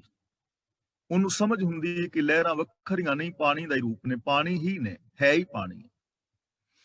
ਉਹ ਕੜਿਆਂ ਦੇ ਅੰਦਰ, ਗਹਿਣਿਆਂ ਦੇ ਅੰਦਰ ਸੋਨੇ ਨੂੰ ਹੀ ਵੇਖਦਾ। ਉਹਨੂੰ ਪਤਾ ਹੁੰਦਾ ਹੈ ਕਿ ਇਹ ਸੋਨਾ ਹੀ ਹੈ, ਸਿਰਫ ਆਕਾਰ ਦਿੱਤਾ ਹੋਇਆ ਹੈ ਸੋਨਾ ਹੀ। ਉਹ ਇਹ ਸਾਰੇ ਸੰਸਾਰ ਨੂੰ ਰੱਬ ਦੇ ਰੂਪ ਵਿੱਚ ਹੀ ਵੇਖਦਾ ਹੈ ਕਿ ਇਹ ਸੰਸਾਰ ਰੱਬ ਨਾਲੋਂ ਵੱਖਰਾ ਨਹੀਂ ਹੈ। ਇਹ ਵਿਸ਼ ਸੰਸਾਰ ਤੁਮ ਦੇਖਦੇ, ਇਹ ਹਰ ਕਾ ਰੂਪ ਹੈ, ਹਰ ਰੂਪ ਨਦਰੀ ਆਇਆ। ਤੇ ਹਰ ਇੱਕ ਦੇ ਅੰਦਰ ਰੱਬ ਨੂੰ ਵੇਖਣ ਦਾ ਮਤਲਬ ਹੈ ਕਿ ਉਹਨੂੰ ਪਤਾ ਹੁੰਦਾ ਹੈ ਕਿ ਇਸ ਬੰਦੇ ਦੇ ਅੰਦਰ ਸਾਰੇ ਸ਼ੁਭ ਗੁਣ ਮੌਜੂਦ ਨੇ, ਇਹਦੇ ਅੰਦਰ ਪੋਸੀਬਿਲਿਟੀ ਹੈ, ਪਰ ਇਹ ਅਣਜਾਣ ਉਹਨਾਂ ਗੁਣਾਂ ਦੇ ਨਾਲੋਂ ਟੁੱਟਿਆ ਹੋਇਆ ਹੈ। ਉਹਨੂੰ ਇਸ ਚੀਜ਼ ਦੀ ਸਮਝ ਹੁੰਦੀ ਹੈ। ਬਿਨ ਸਤਿਗੁਰ ਸੇਵੇ, ਇੱਥੇ ਵਿਸ਼ਰਾਮ ਲਗਾਵਾਂਗੇ। ਜੋਗ ਨਾ ਹੋਈ, ਬਿਨ ਸਤਿਗੁਰ ਸੇਵੇ ਜੋਗ ਨਾ ਹੋਈ। ਜੋਗ ਦਾ ਮਤਲਬ ਜੁੜਨਾ, ਮਿਲਾਪ। ਤੇ ਗੁਰੂ ਦੀ ਦੱਸੀ ਕਾਰ ਕਰਨ ਤੋਂ ਬਿਨਾ ਪ੍ਰਭੂ ਨਾਲ ਮਿਲਾਪ ਨਹੀਂ ਹੁੰਦਾ। ਬਿਨ ਸਤਿਗੁਰ ਸੇਵੇ, ਗੁਰੂ ਦੀ ਸੇਵਾ ਦਾ ਮਤਲਬ ਹੈ ਗੁਰੂ ਦੇ ਦੱਸੇ ਰਾਹਾਂ ਤੇ ਤੁਰਨਾ, ਗੁਰੂ ਦੇ ਦਿੱਤੇ ਵੇ ਆਫ ਲਾਈਫ ਨੂੰ ਅਪਣਾਣਾ। ਗੁਰੂ ਦੇ ਦੱਸੇ ਰਾਹਾਂ ਤੇ ਤੁਰਨ ਤੋਂ ਬਿਨਾ ਕਦੇ ਵੀ ਪ੍ਰਭੂ ਦੇ ਨਾਲ ਮਿਲਾਪ ਨਹੀਂ ਹੁੰਦਾ, ਕਿਉਂਕਿ ਜਦੋਂ ਤੱਕ ਅਸੀਂ ਗਿਆਨ ਗੁਰੂ ਦੀ ਅਗਵਾਈ ਵਿੱਚ ਨਹੀਂ ਤੁਰਦੇ, ਉਦੋਂ ਤੱਕ ਅਸੀਂ ਅਗਿਆਨਤਾ ਭਰੇ ਕਰਮ ਕਰੀ ਜਾਂਦੇ ਹਾਂ। ਗਿਆਨ ਦੀ ਜ਼ਰੂਰਤ ਹੈ, ਵਿਵੇਕ ਬੁੱਧ ਦੀ ਲੋੜ ਹੈ ਨਾ। ਜੇ ਗਿਆਨ ਨਹੀਂ ਹੈ ਤਾਂ ਜਦੋਂ ਅਸੀਂ ਕੋਈ ਕਰਮ ਬਿਨਾਂ ਗਿਆਨ ਤੋਂ, ਬਿਨਾਂ ਸਮਝ ਤੋਂ ਕਰਾਂਗੇ ਤਾਂ ਉਹ ਕਰਮ ਠੀਕ ਵੀ ਹੋ ਸਕਦਾ ਹੈ, ਲੇਕਿਨ ਜ਼ਿਆਦਾ ਚਾਂਸ ਇਹ ਨੇ ਕਿ ਸਾਡੇ ਜਿਹੜੇ ਜ਼ਿਆਦਾ ਚਾਂਸ ਨੇ ਗਲਤੀ ਦੇ ਹੋਣਗੇ। ਹੁਣ ਇੱਕ ਦਵਾਈਆਂ ਦੀ ਦੁਕਾਨ ਭਰੀ ਪਈ ਹੈ ਤੇ ਸਾਨੂੰ ਉਹਨਾਂ ਦਵਾਈਆਂ ਬਾਰੇ ਪਤਾ ਨਹੀਂ ਹੈ, ਤੇ ਅਸੀਂ ਜਾ ਕੇ ਦਵਾਈ ਖਾਵੀਏ ਕਿ ਹੁੰਦਾ ਹੋਏ ਢਿੱਡ ਪੀੜ, ਤੇ ਦਵਾਈ ਉੱਥੋਂ ਟੀਬੀ ਵਾਲੀਆਂ ਗੋਲੀਆਂ ਚੁੱਕ ਕੇ ਖਾਈ ਜਾਈਏ ਜਾਂ ਸ਼ੂਗਰ ਦੀਆਂ ਗੋਲੀਆਂ ਖਾਈ ਜਾਈਏ। ਹੁਣ ਸਾਨੂੰ ਪਤਾ ਨਹੀਂ ਹੈ ਨਾ ਗੋਲੀਆਂ ਦਾ। ਹੋ ਸਕਦਾ ਭੁਲੇਖੇ ਨਾਲ ਠੀਕ ਵੀ ਖਾਦੀ ਜਾਏ, ਲੇਕਿਨ ਬਹੁਤੇ ਚਾਂਸ ਗਲਤ ਖਾਣ ਦੇ ਨਾ। ਇਸ ਲਈ ਗਿਆਨ ਹੋਣਾ ਬਹੁਤ ਜ਼ਰੂਰੀ ਹੈ। ਗਿਆਨ ਗੁਰੂ ਦੀ ਅਗਵਾਈ ਬਹੁਤ ਜ਼ਰੂਰੀ ਹੈ। ਅਕਲੀ ਸਾਹਿਬ ਸੇਵੀਐ, ਅਕਲੀ ਕੀਚੈ ਦਾਨ, ਅਕਲੀ ਪੜ ਕੇ ਬੁਝੀਐ, ਅਕਲੀ ਪਾਈਐ ਮਾਨ। ਇਸ ਲਈ ਗੁਰੂ ਨੇ ਸਾਨੂੰ ਵਿਵੇਕ ਬੁੱਧ ਦਿੱਤੀ ਹੈ। ਵਿਵੇਕ ਬੁੱਧ ਅਸਾਂ ਲੈਣੀ ਹੈ, ਅਸੀਂ ਅਕਲ ਦੀ ਵਰਤੋਂ ਕਰਨੀ ਹੈ। ਕਿਸੇ ਦੇ ਕਹਿ ਕਵਾਏ ਕਿ ਗੱਲ ਮੰਨਣ ਦੀ ਜ਼ਰੂਰਤ ਨਹੀਂ ਹੁੰਦੀ। ਉਹਨੂੰ ਸੱਚ ਦੀ ਕਸਵੱਟੀ ਤੇ ਆਪ ਪਰਖੋ।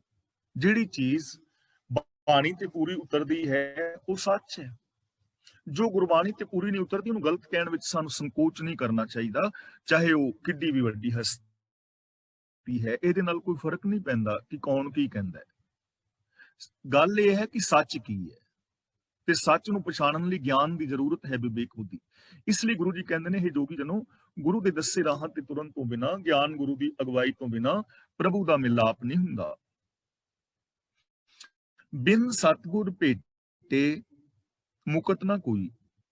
ਗੁਰੂ ਨੂੰ ਮਿਲਣ ਤੋਂ ਬਿਨਾ ਮੁਕਤੀ ਨਹੀਂ ਲੱਭਦੀ। ਹੁਣ ਦੇਖੋ, ਆਮ ਬੰਦਾ ਮੁਕਤੀ ਲੱਭਦਾ ਫਿਰ ਰਿਹਾ ਨਾ, ਲੇਕਿਨ ਮੁਕਤੀ ਮਿਲੀ ਨਹੀਂ। ਕਿੰਨੇ ਲੋਕ ਨੇ ਜੋ ਮੁਕਤੀ ਲੱਭ ਰਹੇ ਨੇ ਕਿ ਅਸੀਂ ਮੁਕਤੀ, ਤੇ ਕਿਹਾ ਜਾ ਰਿਹਾ ਕਿ ਮੁਕਤ ਤੁਸੀਂ ਮਰਨ ਤੋਂ ਬਾਅਦ ਹੋਵੋਗੇ। ਇਸ ਦੁਨੀਆ ਵਿੱਚ ਕੰਮ ਕਰੀ ਜਾਓ ਤੇ ਮਰਨ ਤੋਂ ਬਾਅਦ ਤੁਹਾਨੂੰ ਮੁਕਤੀ ਮਿਲੇਗੀ।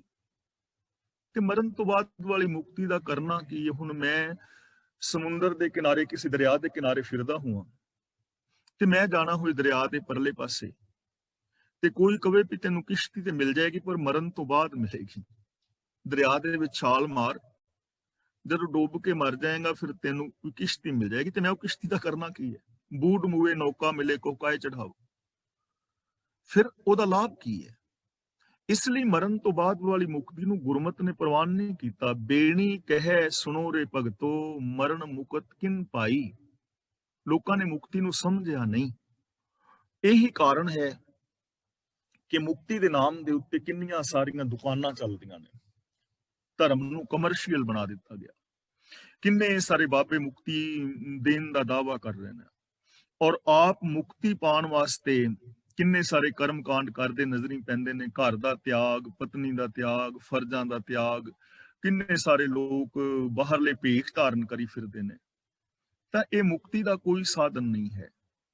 ਮੁਕਤੀ ਹੋਣੀ ਹੈ ਗੁਰੂ ਦੇ ਗਿਆਨ ਮੁਤਾਬਕ ਜ਼ਿੰਦਗੀ ਜੀਵਿਆਂ। ਤੇ ਮੁਕਤੀ ਹੈ ਕਿ ਇਹ ਸਮਝਣਾ ਬਹੁਤ ਜ਼ਰੂਰੀ ਹੈ। ਧੰਨ ਗੁਰੂ ਤੇਗ ਬਹਾਦਰ ਜੀ ਨੇ ਕਿੰਨੇ ਪਿਆਰ ਨਾਲ ਸਮਝਾਇਆ ਨਾ, ਉਸਤਤ ਨਿੰਦਿਆ ਨਾਹੀਂ ਜਿਹੇ, ਕੰਚਨ ਲੋਹ ਸਮਾਨ, ਕਹੋ ਨਾਨਕ ਸੁਨ ਰੇ ਮਨਾ, ਮੁਕਤ ਤਾਹੇ ਤੈ ਜਾਨ। ਕਿ ਜਿਹੜਾ ਕਿਸੇ ਦੀ ਝੂਠੀ ਬਦਖੋਈ ਨਹੀਂ ਕਰਦਾ, ਜਿਹੜਾ ਕਿਸੇ ਦੀ ਝੂਠੀ ਚਾਪਲੂਸੀ ਨਹੀਂ ਕਰਦਾ, ਜੋ ਸੱਚ ਬੋਲਦਾ ਹੈ, ਬੇਗਾਨਾ ਹੱਕ ਨਹੀਂ ਖਾਂਦਾ, ਉਹ ਬੰਦਾ ਮੁਕਤ ਹੈ। ਕਿੰਨਾ ਸੌਖਾ ਸੀ ਮੁਕਤ ਹੋਣਾ। ਤਾਂ ਗੁਰੂ ਜੀ ਕਹਿੰਦੇ ਨੇ ਗੁਰੂ ਦੇ ਗਿਆਨ ਤੋਂ ਬਿਨਾ ਬੰਦਾ ਇਹਨਾਂ ਵਿਕਾਰਾਂ ਤੋਂ ਬੰਧਨਾਂ ਤੋਂ ਮੁਕਤ ਨਹੀਂ ਹੁੰਦਾ। ਧਾਰਮਿਕ ਕਰਮ ਕਾਂਡਾਂ ਦੇ ਵਿੱਚ ਹੀ ਫਸਿਆ ਰਹਿੰਦਾ ਹੈ। ਵਰਤ ਨਰਾਤੇ ਸਰਾਧ ਤੀਰਥ ਯਾਤਰਾ ਹੋਰ ਪਤਾ ਨਹੀਂ ਕਿੰਨੇ ਜਪ ਤਪ ਸੰਜਮ ਦੇ ਵਿੱਚ ਬੰਦਾ ਫਸਿਆ ਹੋਇਆ ਹੈ, ਵਿਕਾਰਾਂ ਦੇ ਵਿੱਚ ਫਸਿਆ ਹੋਇਆ ਹੈ। ਇਸ ਲਈ ਜ਼ਰੂਰਤ ਹੈ ਗੁਰੂ ਦੇ ਗਿਆਨ ਦੀ। ਇਸ ਲਈ ਸਾਨੂੰ ਆਪਣਾ ਜਿਹੜਾ ਦਿਮਾਗ ਹੈ ਉਹ ਯੂਜ਼ ਕਰਨਾ ਚਾਹੀਦਾ ਹੈ। ਗੁਰੂ ਨੇ ਸਾਨੂੰ ਵਿਵੇਕ ਬੁੱਧੀ ਬਖਸ਼ਿਸ਼ ਕੀਤੀ ਹੈ, ਵਿਵੇਕਵਾਨ ਬਣਾਇਆ ਹੈ। ਇਸ ਲਈ ਜੋਗੀ ਜਨੋ ਗੁਰੂ ਦੇ ਦੱਸੇ ਰਾਹਾਂ ਤੇ ਤੁਰਨ ਤੋਂ ਬਿਨਾ ਕੋਈ ਵੀ ਬੰਦਾ ਮੁਕਤ ਨਹੀਂ ਹੁੰਦਾ, ਜਿੰਨੇ ਮਰਜ਼ੀ ਕਰਮ ਕਾਂਡ ਕਰੀ ਜਾਓ। ਬਿਨ ਸਤਗੁਰ ਭੇਟੇ ਨਾਮ ਪਾਇਆ ਨਾ ਜਾਏ। ਭੇਟੇ ਦਾ ਮਤਲਬ ਮਿਲਣਾ। ਗੁਰੂ ਨੂੰ ਮਿਲਣ ਤੋਂ ਬਗੈਰ ਨਾਮ ਨਹੀਂ ਪਾਇਆ ਜਾਂਦਾ। ਨਾਮ ਦੀ ਸਮਝ ਨਹੀਂ ਹੁੰਦੀ। ਹੁਣ ਦੇਖੋ ਕਿੰਨਾ ਨਾਮ ਲਿਆ ਜਾ ਰਿਹਾ ਹੈ, ਦਿੱਤਾ ਜਾ ਰਿਹਾ ਹੈ। ਆਮ ਲੋਕ ਕਹਿੰਦੇ ਨਾ ਅਸੀਂ ਫਲਾਂ ਬਾਬੇ ਤੋਂ ਨਾਮ ਲਿਆ ਹੋਇਆ ਹੈ। ਹੁਣ ਨਾਮ ਕੋਈ ਸਬਜ਼ੀ ਜਾਂ ਫਲ ਫਰੂਟ ਥੋੜਾ ਹੈ ਵੀ ਜਿਹੜਾ ਤੁਸੀਂ ਲੈ ਆਏ ਹੋ ਜਾਂ ਤੁਹਾਨੂੰ ਦੇ ਦੇਵੇਗਾ। ਨਾਮ ਸਮਝਣ ਦੀ ਲੋੜ ਸੀ ਨਾ। ਹੁਣ ਕੰਨੂ ਮਨੂੰ ਕੁਰ, ਤੂੰ ਮੇਰਾ ਚੇਲਾ ਤੇ ਮੈਂ ਤੇਰਾ ਗੁਰ, ਇਹ ਨਾਮ ਨਹੀਂ ਹੈ। ਨਾਮ ਦਾ ਮਤਲਬ ਹੁਕਮ, ਨਾਮ ਦਾ ਮਤਲਬ ਰੱਬੀ ਗੁਣ। ਤਾਂ ਗੁਰੂ ਕਹਿੰਦੇ ਨੇ, ਗੁਰੂ ਜੀ ਕਹਿ ਰਹੇ ਨੇ ਕਿ ਗੁਰੂ ਦੇ ਮਿਲਾਪ ਤੋਂ ਬਿਨਾਂ ਹੁਕਮ ਦੀ ਸੂਝ ਨਹੀਂ ਹੁੰਦੀ, ਹੁਕਮ ਦੀ ਸੂਝ ਨਹੀਂ ਹੁੰਦੀ, ਰੱਬੀ ਗੁਣਾਂ ਦੀ ਸਮਝ ਨਹੀਂ ਪੈਂਦੀ। ਔਰ ਇਸ ਚੀਜ਼ ਬਾਰੇ ਗਿਆਨ ਨਹੀਂ ਹੁੰਦਾ ਕਿ ਹੁਕਮ ਦੇ ਵਿੱਚ ਤੁਰਨਾ ਹੀ ਭਗਤੀ ਹੈ, ਹੁਕਮ ਵਿੱਚ ਤੁਰਨਾ ਹੀ ਮੁਕਤੀ ਦਾ ਕਾਰਨ ਹੈ। ਰੱਬੀ ਗੁਣਾਂ ਦੇ ਧਾਰਨੀ ਹੋ ਜਾਣਾ ਹੀ ਰੱਬ ਦਾ ਮਿਲਾਪ ਹੈ। ਗੁਰੂ ਦੀ ਪਾਵਨ ਬਾਣੀ ਤੋਂ ਬਿਨਾਂ ਇਹਨਾਂ ਚੀਜ਼ਾਂ ਦੀ ਸਮਝ ਨਹੀਂ ਆਉਂਦੀ। ਇਸ ਲਈ ਗੁਰੂ ਜੀ ਕਹਿੰਦੇ ਨੇ ਗਿਆਨ ਗੁਰੂ ਦੀ ਅਗਵਾਈ ਤੋਂ ਬਿਨਾਂ ਹੁਕਮ ਦੀ ਸਮਝ ਨਹੀਂ ਆਉਂਦੀ। ਔਰ ਬੰਦਾ ਹੁਕਮ ਦੀ ਸਮਝ ਜਦੋਂ ਨਹੀਂ ਹੈ, ਹੁਕਮ ਮੁਤਾਬਕ ਚੱਲੇਗਾ ਨਹੀਂ, ਤਾਂ ਉਹਦੇ ਜੀਵਨ ਵਿੱਚ ਦੁਖਾਂਤ ਵਾਪਰਨਗੇ। ਹੁਕਮ ਦਾ ਮਤਲਬ ਸਿਸਟਮ ਹੈ ਨਾ। ਤਾਂ ਦੇਖੋ ਆ ਦੁਨੀਆ ਦੀ ਆਮ ਗੱਲਾਂ ਨੇ। ਜੇ ਟ੍ਰੈਫਿਕ ਦਾ ਕੁਝ ਨਿਯਮ ਨੇ, ਕੁਝ ਸਿਸਟਮ ਹੈ, ਉਹਦੇ ਮੁਤਾਬਕ ਚੱਲਾਂਗੇ ਤਾਂ ਹੀ ਅਸੀਂ ਆਪਣੇ ਸਹੀ ਮੰਜ਼ਿਲ ਤੇ ਪਹੁੰਚ ਪਾਵਾਂਗੇ। ਜੇ ਅਸੀਂ ਛੋਟੀ ਜੀ ਗੱਲ ਹੈ, ਕਾਰ ਡਰਾਈਵਿੰਗ ਵਗੈਰਾ ਸਿੱਖਣੀ ਹੈ, ਤਾਂ ਸਾਨੂੰ ਥਿਊਰੀ ਪਾਸ ਕਰਨੀ ਪਵੇਗੀ। ਪ੍ਰੈਕਟੀਕਲ ਵਾਸਤੇ ਸਾਨੂੰ ਜਿਹੜੇ ਨੇ ਲੈਸਨ ਲੈਣੇ ਪੈਣਗੇ, ਫਿਰ ਪ੍ਰੈਕਟੀਕਲ ਦਾ ਟੈਸਟ ਦੇਣਾ ਪਵੇਗਾ। ਜਦੋਂ ਅਸੀਂ ਸਾਰਾ ਇਸ ਪ੍ਰੋਸੈਸ ਦੇ ਵਿੱਚੋਂ ਲੰਘਾਂਗੇ ਤੇ ਲਾਇਸੈਂਸ ਮਿਲੇਗਾ ਨਾ।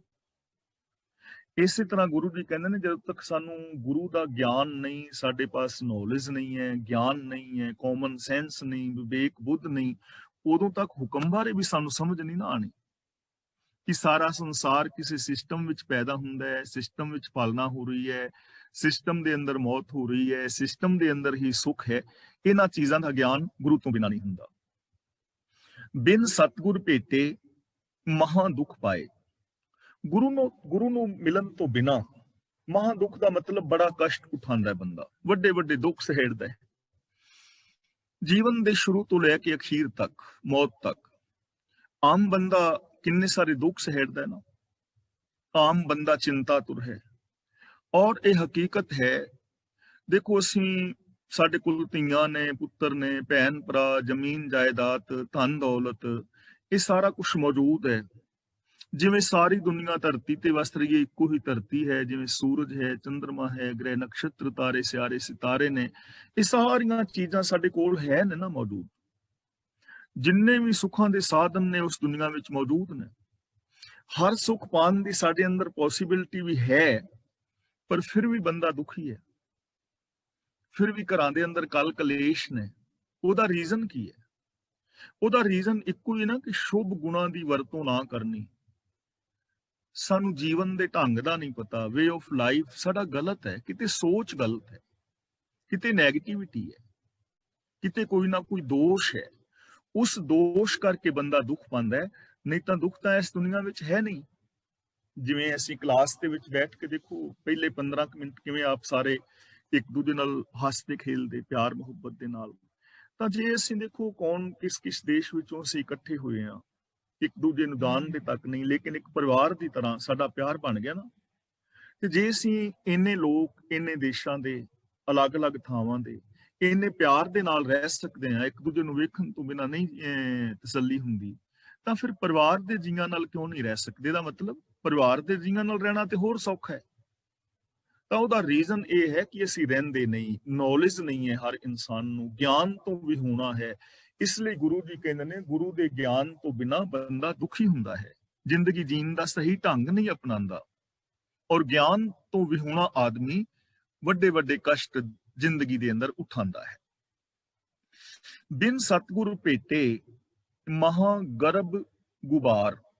ਇੱਥੇ ਗਰਭ ਦਾ ਮਤਲਬ ਹੈ ਅਹੰਕਾਰ ਵਿੱਚ, ਤੇ ਗੁਬਾਰ ਦੇ ਰਾਰੇ ਨਾਲ ਸਿਹਾਰੀ ਹੈ, ਜਿਹਦਾ ਮਤਲਬ ਗੁਬਾਰ ਵਿੱਚ, ਅਹੰਕਾਰ ਵਿੱਚ। ਗੁਬਾਰ ਦਾ ਮਤਲਬ ਹਨੇਰੇ ਵਿੱਚ, ਗੁਬਾਰ ਦਾ ਮਤਲਬ ਹਨੇਰਾ। ਗੁਰੂ ਨੂੰ ਮਿਲਣ ਤੋਂ ਬਿਨਾ ਬੰਦਾ ਘੁੱਪ ਹਨੇਰੇ ਵਿੱਚ ਰਹਿੰਦਾ ਹੈ ਔਰ ਅਹੰਕਾਰ ਦੇ ਅੰਦਰ ਜ਼ਿੰਦਗੀ ਬਤੀਤ ਕਰਦਾ ਹੈ। ਗੁਰੂ ਗਿਆਨ ਤੋਂ ਬਿਨਾ ਹਨੇਰਾ ਹੀ ਹੈ ਨਾ। ਦੇਖੋ ਅੱਜ ਜਿੰਨੇ ਵੀ ਕਰਮ ਕਾਂਡ ਨੇ ਬਾਰ-ਬਾਰ ਰਿਪੀਟ ਕਰਨੇ ਪੈਂਦੇ ਨੇ, ਪਾਠ ਪੜਿਓ ਔਰ ਵੇਦ ਵਿਚਾਰਿਓ, ਨਿਵਲ ਪੂਨਮ ਸਾਧੇ, ਪੰਚ ਜਨਾ ਸਿਉ ਸੰਗ ਨਾ ਛੁਟਕਿਓ, ਅਧਿਕ ਅਹੰਗ ਬੁੱਧ ਬੰਧੇ, ਪਿਆਰੇ ਇਨ ਬਿਦ ਮਿਲਨ ਨਾ ਜਾਈ। ਕਿੰਨੇ ਸਾਰੇ ਕਰਮ ਬੰਦਾ ਕਰਦਾ ਹੈ ਧਰਮ ਦੇ ਨਾਮ ਤੇ।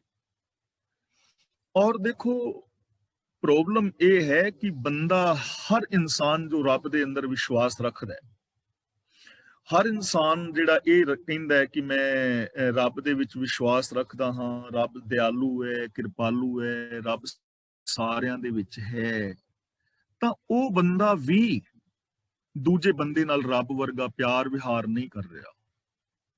ਧਾਰਮਿਕ ਲੋਕ ਵੀ ਇੱਕ ਦੂਜੇ ਦੇ ਵੈਰੀ ਨੇ। ਇੱਕ ਧਰਮ ਦੂਜੇ ਧਰਮ ਦਾ ਵੈਰੀ ਹੈ, ਔਰ ਇਥੋਂ ਤੱਕ ਕਿ ਇੱਕ ਧਰਮ ਨੂੰ ਮੰਨਣ ਵਾਲੇ ਆਪਣੇ ਹੀ ਧਰਮ ਨੂੰ ਮੰਨਣ ਵਾਲਿਆਂ ਦੀਆਂ ਪੱਗਾਂ ਲਾ ਰਹੇ ਨੇ। ਔਰ ਇਹ ਸਾਰੇ ਧਰਮਾਂ ਵਿੱਚ ਇਹੋ ਚੀਜ਼ ਵਿਖਣ ਨੂੰ ਮਿਲਦੀ ਹੈ। ਇਸਲਾਮ ਦੇ ਅੰਦਰ ਸ਼ੀਆ ਸੁੰਨੀ ਦੀ ਆਪਸ ਚ ਨਹੀਂ ਬਣਦੀ, ਵਿਚਾਰਕ ਮਤਭੇਦ ਹੈ। ਈਸਾਈਅਤ ਦੇ ਅੰਦਰ ਪ੍ਰੋਟੈਸਟੈਂਟੀ ਔਰ ਕੈਥੋਲਿਕ ਜਿਹੜੇ ਨੇ ਆਪਸ ਵਿੱਚ ਨਹੀਂ ਬਣਦੀ। ਇਹੀ ਹਾਲ ਜੈਨ ਧਰਮ ਦਾ ਹੈ, ਬੁੱਧ ਧਰਮ ਦਾ ਹੈ। ਤੇ ਜੇ ਸਿੱਖ ਧਰਮ ਵੱਲ ਵੇਖੀਏ ਤੇ ਇੱਥੇ ਤਾਂ ਬੁਰਾ ਹਾਲ ਹੈ ਹੀ ਹੈ ਨਾ। ਤੁਹਾਨੂੰ ਪਤਾ ਹੀ ਹੈ ਕਿਵੇਂ ਇੱਕ ਦੂਜੇ ਦੇ ਵਿਰੋਧੀ ਨੇ ਲੋਕ। ਉਹਦਾ ਰੀਜ਼ਨ ਕੀ ਹੈ? ਅਗਿਆਨਤਾ ਵਿੱਚ ਕਿਉਂ ਨੇ? ਕਿਉਂਕਿ ਬਿਨ ਸਤਿਗੁਰ ਭੇਟੇ, ਗੁਰੂ ਦੇ ਨਾਲ ਨਹੀਂ ਮਿਲੇ, ਗੁਰੂ ਦਾ ਗਿਆਨ ਹਾਸਲ ਨਹੀਂ ਕੀਤਾ। ਕਿਸੇ ਬਾਬੇ ਦੀ ਗੱਲ ਮੰਨ ਲਈਏ, ਕਿਸੇ ਜੋਤਸ਼ੀ ਦੀ ਗੱਲ ਮੰਨ ਲਈਏ, ਗੁਰੂ ਦੀ ਗੱਲ ਨਹੀਂ, ਗੁਰੂ ਦੇ ਨਾਲ ਆਪ ਡਾਇਰੈਕਟ ਨਹੀਂ ਜੁੜੇ, ਗਿਆਨ ਦੀ ਵਰਤੋਂ ਨਹੀਂ ਕੀਤੀ। ਇਸ ਲਈ ਅਗਿਆਨਤਾ ਦੇ ਵਿੱਚ ਬੰਦਾ ਜੀਂਦਾ ਹੈ ਔਰ ਅਹੰਕਾਰ ਵਿੱਚ ਜੀਂਦਾ ਹੈ। ਤੇ ਅਹੰਕਾਰ ਦੇ ਦੋ ਰੂਪ ਨੇ। ਇਹਨਾਂ ਚੀਜ਼ਾਂ ਨੂੰ ਪੱਕੇ ਤੌਰ ਤੇ ਨੋਟ ਕਰ ਲਓ, ਇਨਫੀਰੀਅਰਿਟੀ ਕੰਪਲੈਕਸ ਔਰ ਸੁਪਰੀਅਰਿਟੀ ਕੰਪਲੈਕਸ। ਇਹ ਅਹੰਕਾਰ ਦੇ ਹੀ ਦੋਵੇਂ ਵਿਗੜੇ ਹੋਏ ਰੂਪ ਨੇ।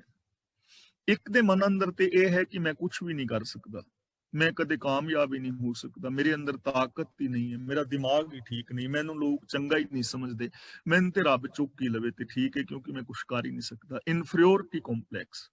ਐਸਾ ਬੰਦਾ ਵੀ ਦੁਖੀ ਰਹੇਗਾ।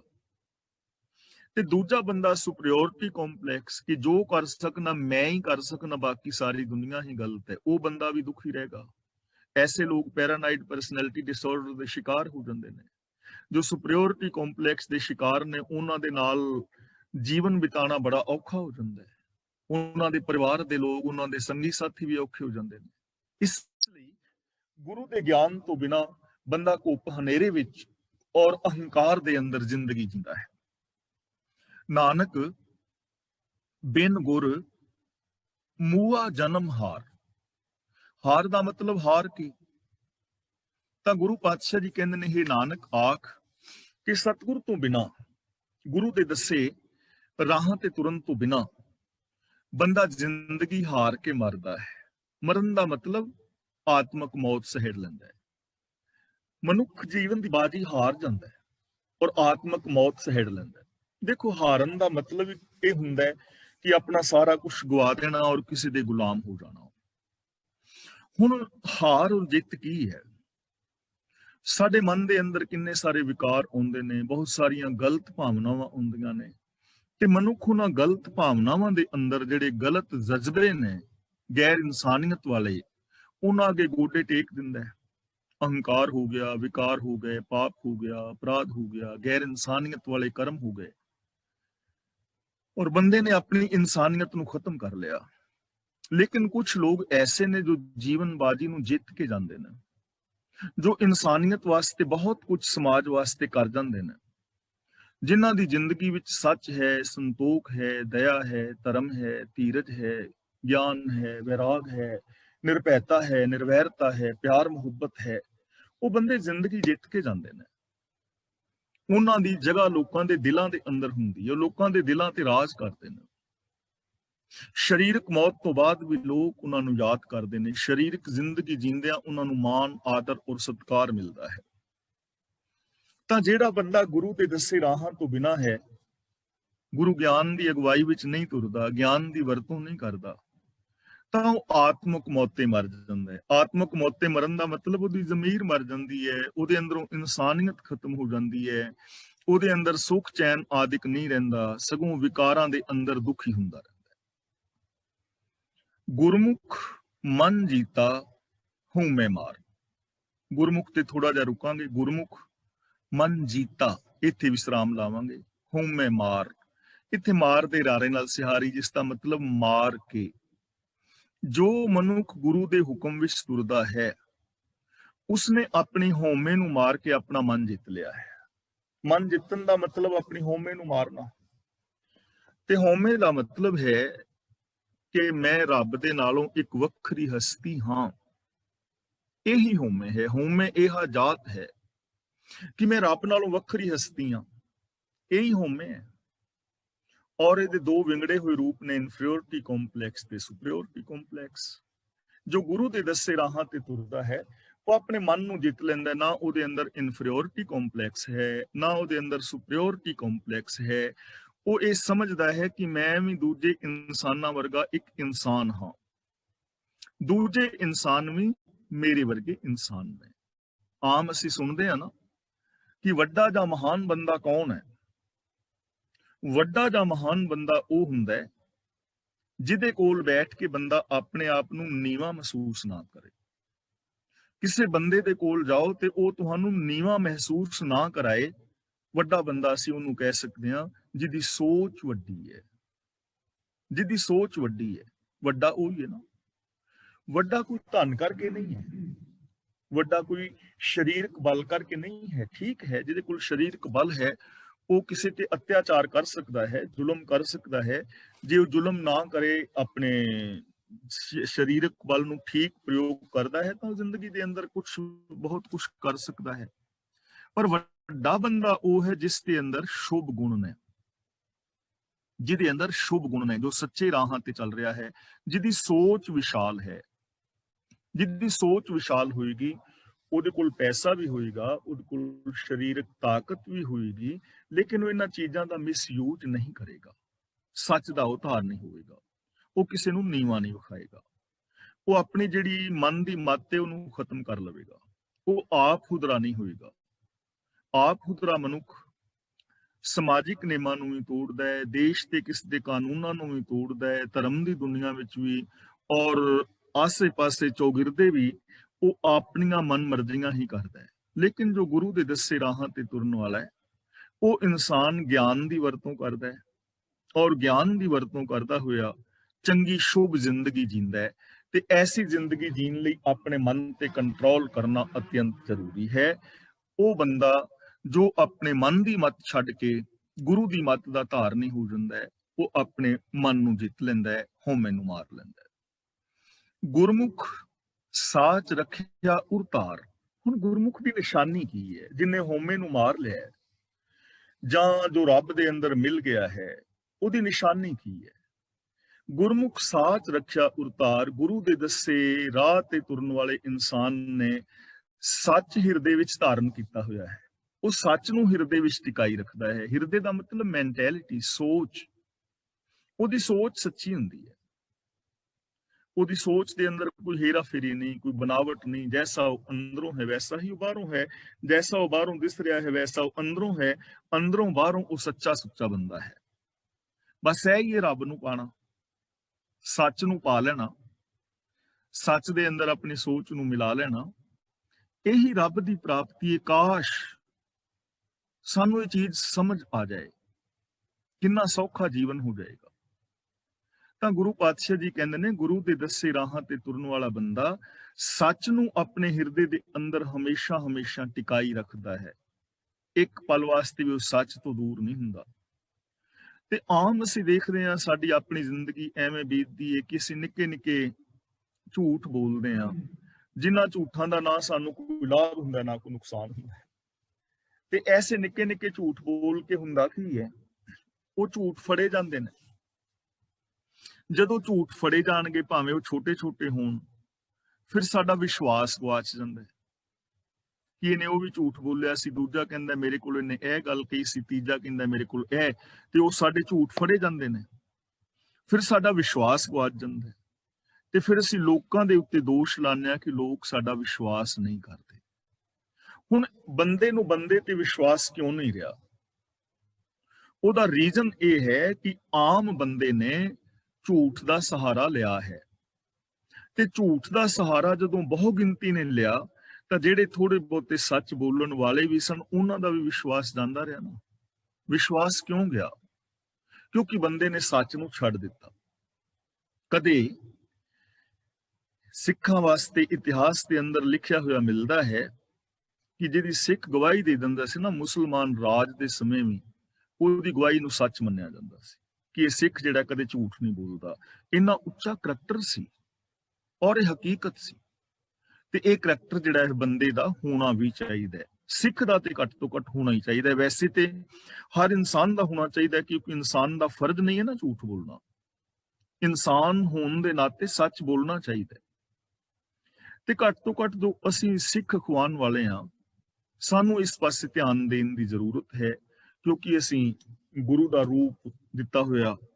ਹੁਣ ਜੇ ਮੈਂ ਝੂਠ ਬੋਲਾਂਗਾ ਨਾ, ਤਾਂ ਇਹਦੀ ਇੱਕ ਪ੍ਰੋਬਲਮ ਹੈ। ਕਿਸੇ ਨੇ ਇਹ ਨਹੀਂ ਕਹਿਣਾ ਕਿ ਮੋਹਰ ਸਿੰਘ ਨੇ ਝੂਠ ਬੋਲਿਆ। ਮੋਹਰ ਸਿੰਘ ਨੂੰ ਜਾਣਨ ਵਾਲੇ ਤੇ ਬਹੁਤ ਘੱਟ ਨੇ। ਜਿਹੜਾ ਕਹੇਗਾ ਉਹ ਕਹੇਗਾ ਇੱਕ ਸਿੱਖ ਸੀ, ਉਹ ਝੂਠ ਬੋਲ ਰਿਹਾ ਸੀ, ਪਗੜੀ ਵਾਲਾ, ਇਹੋ ਜਿਹੇ ਉਹਨੇ ਕੱਪੜੇ ਪਾਏ ਸੀ, ਇਹੋ ਜਿਹਾ ਰੂਪ ਸੀ। ਤਾਂ ਮੇਰਾ ਬੋਲਿਆ ਹੋਇਆ ਝੂਠ ਜਿਹੜਾ ਹੈ ਉਹ ਸਾਰੇ ਕੌਮ ਦੇ ਉੱਤੇ ਕਲੰਕ ਲੱਗੇਗਾ। ਸਾਨੂੰ ਇਹ ਧਿਆਨ ਰੱਖਣਾ ਚਾਹੀਦਾ ਹੈ। ਸਾਨੂੰ ਕਿਹਾ ਹੈ ਨਾ ਕਿ ਲੱਖਾਂ ਦੇ ਵਿੱਚ ਇੱਕ ਸਿੱਖ ਵੀ ਖਲੋਤਾ ਹੋਏ ਤੇ ਪਛਾਣਿਆ ਜਾਂਦਾ, ਕਿਉਂਕਿ ਉਹਦਾ ਰੂਪ ਹੈ।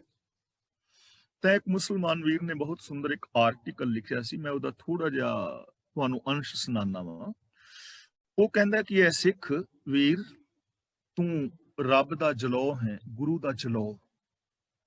ਜਲੌ ਜਿਵੇਂ ਗੁਰੂ ਰਾਮਦਾਸ ਜੀ ਦੇ ਗੁਰਪੁਰਬ ਤੇ ਸਜਾਇਆ ਜਾਂਦਾ ਨਾ ਅੰਮ੍ਰਿਤਸਰ ਸਾਹਿਬ, ਜਿੰਨੀਆਂ ਵੀ ਕੀਮਤੀ ਚੀਜ਼ਾਂ ਨੇ ਉਹ ਕੱਢ ਕੇ ਬਾਹਰ ਰੱਖੀਆਂ ਜਾਂਦੀਆਂ ਨੇ। ਜਲੌ ਉਹਨੂੰ ਕਹਿੰਦੇ ਨੇ, ਜੋ ਕੀਮਤੀ ਤੋਂ ਕੀਮਤੀ ਚੀਜ਼ਾਂ ਹੋਣ ਉਹਨਾਂ ਨੂੰ ਬਾਹਰ ਵਿਖਾਇਆ ਜਾਂਦਾ ਹੈ। ਤੇ ਉਹ ਮੁਸਲਮਾਨ ਵੀਰ ਲਿਖਦਾ ਕਿ ਇਹ ਸਿੱਖ, ਤੂੰ ਗੁਰੂ ਦਾ ਜਲੌ ਹੈ, ਤੁਰਦਾ ਫਿਰਦਾ। ਜਿੰਨੀਆਂ ਕੀਮਤੀ ਚੀਜ਼ਾਂ ਰੱਬ ਦੀਆਂ ਨੇ, ਗੁਰੂ ਨੇ ਤੈਨੂੰ ਦਿੱਤੀਆਂ ਨੇ। ਤੈਨੂੰ ਦਸਤਾਰ ਦਿੱਤੀ ਹੈ ਬੜੀ ਕੀਮਤੀ। ਤੇ ਯਾਦ ਰੱਖਣਾ, ਹੁਣ ਸਿੱਖ ਨੂੰ ਸਰਦਾਰ ਜੀ ਕਹਿੰਦੇ ਨੇ, ਹਰ ਦਸਤਾਰ ਬੰਨਣ ਵਾਲੇ ਨੂੰ ਨਹੀਂ। ਅੱਗਾਂ ਹਿੰਦੂ ਵੀਰ ਵੀ ਬੰਨਦੇ ਨੇ, ਮੁਸਲਮਾਨ ਵੀਰ ਵੀ ਬੰਨਦੇ ਨੇ, ਬੌਧੀ ਵੀ ਬੰਨਦੇ ਨੇ, ਜੈਨੀ ਬੰਨਦੇ ਨੇ, ਰਿਸ਼ੀ ਮੁਨੀ ਬੰਨਦੇ ਨੇ, ਪਰ ਉਹਨਾਂ ਨੂੰ ਸਰਦਾਰ ਜੀ ਨਹੀਂ ਕਿਹਾ ਜਾਂਦਾ। ਕਾਰਨ ਕੀ ਹੈ? ਇਹ ਨਹੀਂ ਕਿ ਸਾਡੀਆਂ ਪੱਗਾਂ ਮਹਿੰਗੀਆਂ ਨੇ ਨਾ, ਹੋ ਸਕਦਾ ਉਹਨਾਂ ਦੀਆਂ ਪੱਗਾਂ ਸਾਡੇ ਨਾਲੋਂ ਕੱਪੜਾ ਮਹਿੰਗਾ ਹੋਵੇ, ਰੇਸ਼ਮ ਦੀਆਂ ਬੰਨਦੇ ਹੋਣ, ਹੋ ਸਕਦਾ ਹੈ ਉਹਨਾਂ ਦੀਆਂ ਪੱਗਾਂ ਦੇ ਵਿੱਚ ਹੀਰੇ ਵਗੈਰਾ ਜੜੇ ਹੋਣ, ਪਰ ਫਿਰ ਵੀ ਸਰਦਾਰ ਜੀ ਨਹੀਂ ਕਿਹਾ ਜਾਂਦਾ, ਕਿਉਂਕਿ ਇਹ ਦਸਤਾਰ ਗੁਰੂ ਨੇ ਦਿੱਤੀ ਹੈ, ਗੁਰੂ ਦੀ ਰਹਿਮਤ ਹੈ, ਗੁਰੂ ਦੀ ਬਖਸ਼ਿਸ਼ ਹੈ। ਇਸ ਕਰਕੇ ਜਿੱਥੇ ਜਾਓਗੇ ਤੁਹਾਨੂੰ ਸਰਦਾਰ ਜੀ ਕਿਹਾ ਜਾਂਦਾ। ਕੇਸ ਦਾੜੀ ਵਾਲੇ ਨੂੰ ਸਰਦਾਰ ਜੀ ਕਿਹਾ ਜਾਂਦਾ, ਹੋਰ ਕਿਸੇ ਨੂੰ ਨਹੀਂ। ਕਾਰਨ ਕੀ ਹੈ ਕਿ ਇਹਦੇ ਪਿੱਛੇ ਬੜੀਆਂ ਵੱਡੀਆਂ ਕੁਰਬਾਨੀਆਂ ਨੇ। ਇਹਦੇ ਪਿੱਛੇ ਜਦੋਂ ਇਤਿਹਾਸ ਪੜੋਗੇ, ਗੁਰੂ ਅਰਜਨ ਦੇਵ ਜੀ ਤਖਤੀਆਂ ਤਵੀਆਂ ਤੇ ਬੈਠੇ ਨੇ, ਗੁਰੂ ਤੇਗ ਬਹਾਦਰ ਨੇ ਸ਼ਹੀਦੀ ਦਿੱਤੀ ਹੈ, ਗੁਰੂ ਗੋਬਿੰਦ ਸਿੰਘ ਨੇ ਆਪਣਾ ਸਰਬੰਸ ਵਾਰਿਆ ਹੈ, ਮਾਈਆਂ ਬੀਬੀਆਂ ਨੇ ਬੱਚਿਆਂ ਦੇ ਟੁਕੜੇ ਟੁਕੜੇ ਕਰਵਾ ਕੇ ਆਪਣੇ ਗਲਿਆਂ ਦੇ ਹਾਰ ਬਣਵਾਏ ਨੇ। ਇੱਥੇ ਤੁਹਾਨੂੰ ਸਿੱਖ ਚਰਖੜੀਆਂ ਤੇ ਚੜਦੇ ਨਜ਼ਰੀ ਪੈਣਗੇ। ਇੱਥੇ ਖੋਪਰੀਆਂ ਲੋਹਾ ਲੀਆਂ ਨੇ, ਲੇਕਿਨ ਕੇਸ ਨਹੀਂ ਕਟਾਏ।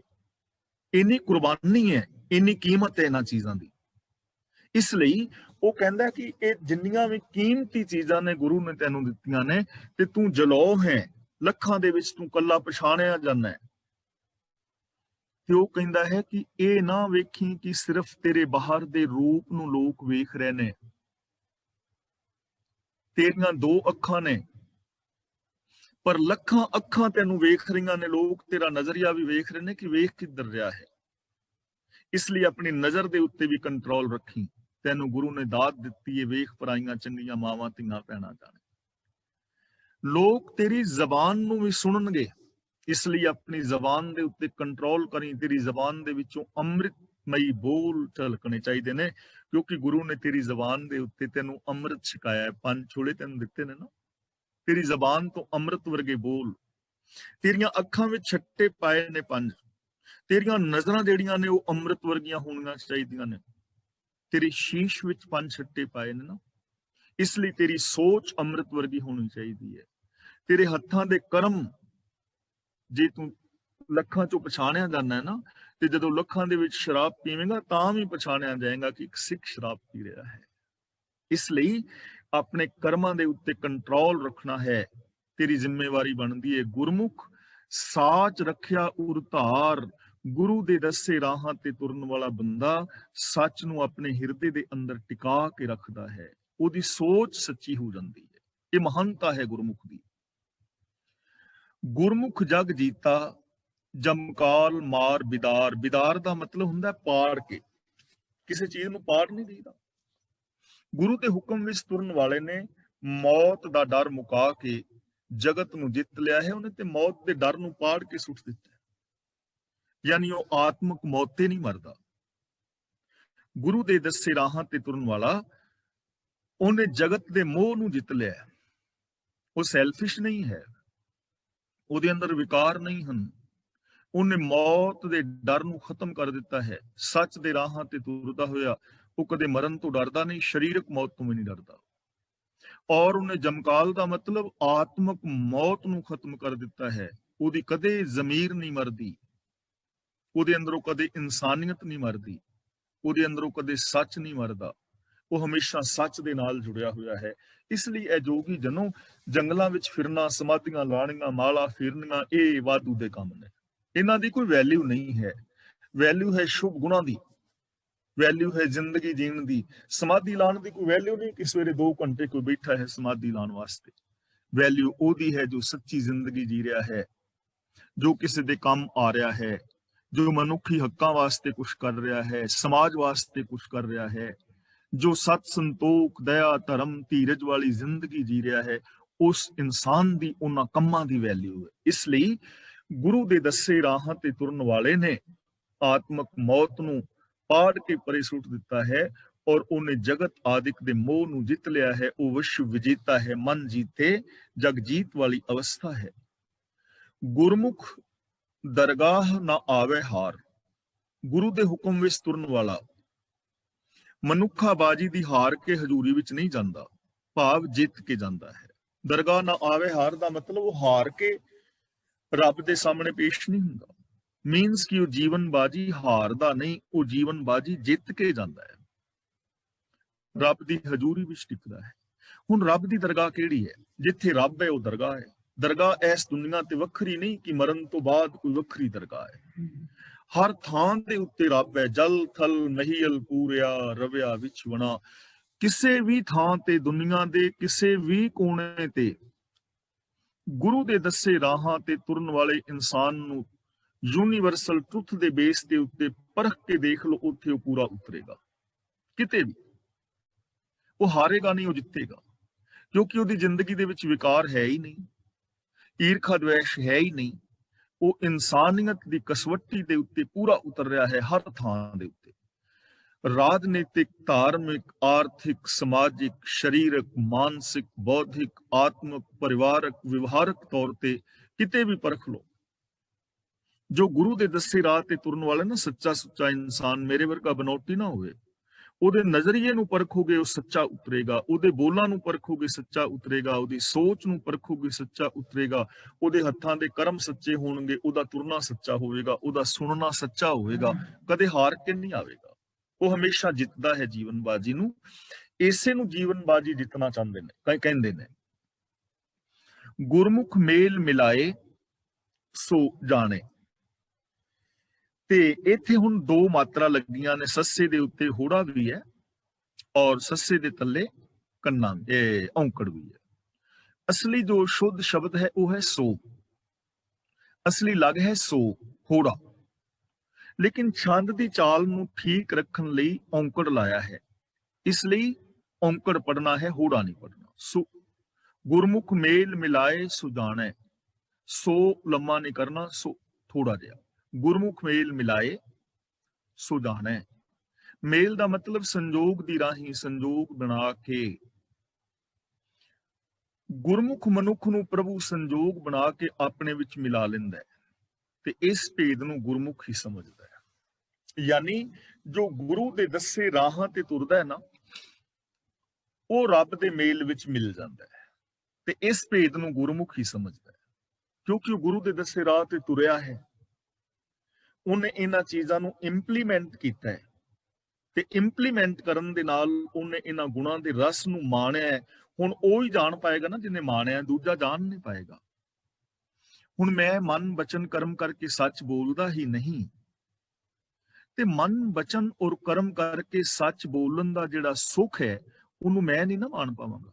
ਮੈਨੂੰ ਕੀ ਪਤਾ ਹੈ, ਉਹ ਹੀ ਮਾਣ ਪਾਏਗਾ ਨਾ ਜਿਹੜਾ ਇਹਨਾਂ ਗੁਣਾਂ ਦੀ ਵਰਤੋਂ ਕਰੇਗਾ। ਤਾਂ ਗੁਰਮੁਖ ਮੇਲ ਮਿਲਾਏ ਸੁਜਾਣੈ, ਨਾਨਕ ਗੁਰਮੁਖ ਸ਼ਬਦ ਪਛਾਣੈ। ਸ਼ਬਦ ਦੇ ਜ਼ਰੀਏ ਕਿ ਇਹ ਨਾਨਕ ਗੁਰੂ ਦੇ ਸਨਮੁਖ ਮਨੁੱਖ ਗੁਰੂ ਦੇ ਸ਼ਬਦ ਦੇ ਰਾਹੀਂ ਪ੍ਰਭੂ ਨੂੰ ਪਛਾਣ ਲੈਂਦਾ ਹੈ ਕਿ ਸਾਰਿਆਂ ਦੇ ਵਿੱਚ ਰੱਬ ਵਸਦਾ ਹੈ। ਉਹ ਇਸ ਚੀਜ਼ ਦੀ ਪਛਾਣ ਆ ਜਾਂਦੀ ਹੈ, ਉਹਦੀ ਰੱਬ ਦੇ ਨਾਲ ਜਾਣ ਪਹਿਚਾਨ ਬਣ ਜਾਂਦੀ ਹੈ, ਜੋ ਗੁਰੂ ਦੇ ਦੱਸੇ ਰਾਹਾਂ ਤੇ ਤੁਰਨ ਵਾਲਾ ਹੈ। ਇਸ ਲਈ ਚੰਗੀ ਜ਼ਿੰਦਗੀ ਜੀਣ ਵਾਸਤੇ ਸੰਸਾਰ ਤਿਆਗਣ ਦੀ ਲੋੜ ਨਹੀਂ, ਗੁਫਾਵਾਂ ਵਿੱਚ ਵੜਨ ਦੀ ਲੋੜ ਨਹੀਂ, ਸਮਾਧੀਆਂ ਲਾਉਣ ਦੀ ਲੋੜ ਨਹੀਂ, ਮਾਲਾਵਾਂ ਫੇਰਨ ਦੀ ਲੋੜ ਨਹੀਂ। ਗੁਰੂ ਦੇ ਦੱਸੇ ਰਾਹ ਤੇ ਚੱਲ ਕੇ ਸਤ ਸੰਤੋਖ ਦਇਆ ਧਰਮ ਦੇ ਧਾਰਨੀ ਹੋਣਾ ਔਰ ਮਨ ਬਚਨ ਕਰਮ ਕਰਕੇ ਸੱਚ ਦੇ ਧਾਰਨੀ ਹੋਣਾ ਹੀ ਸਫਲ ਜੀਵਨ ਦੀ ਨਿਸ਼ਾਨੀ ਹੈ। ਤਾਂ ਅੱਜ ਦੀ ਸਮਾਪਤੀ ਅਸੀਂ ਇੱਥੇ ਕਰਦੇ ਹਾਂ।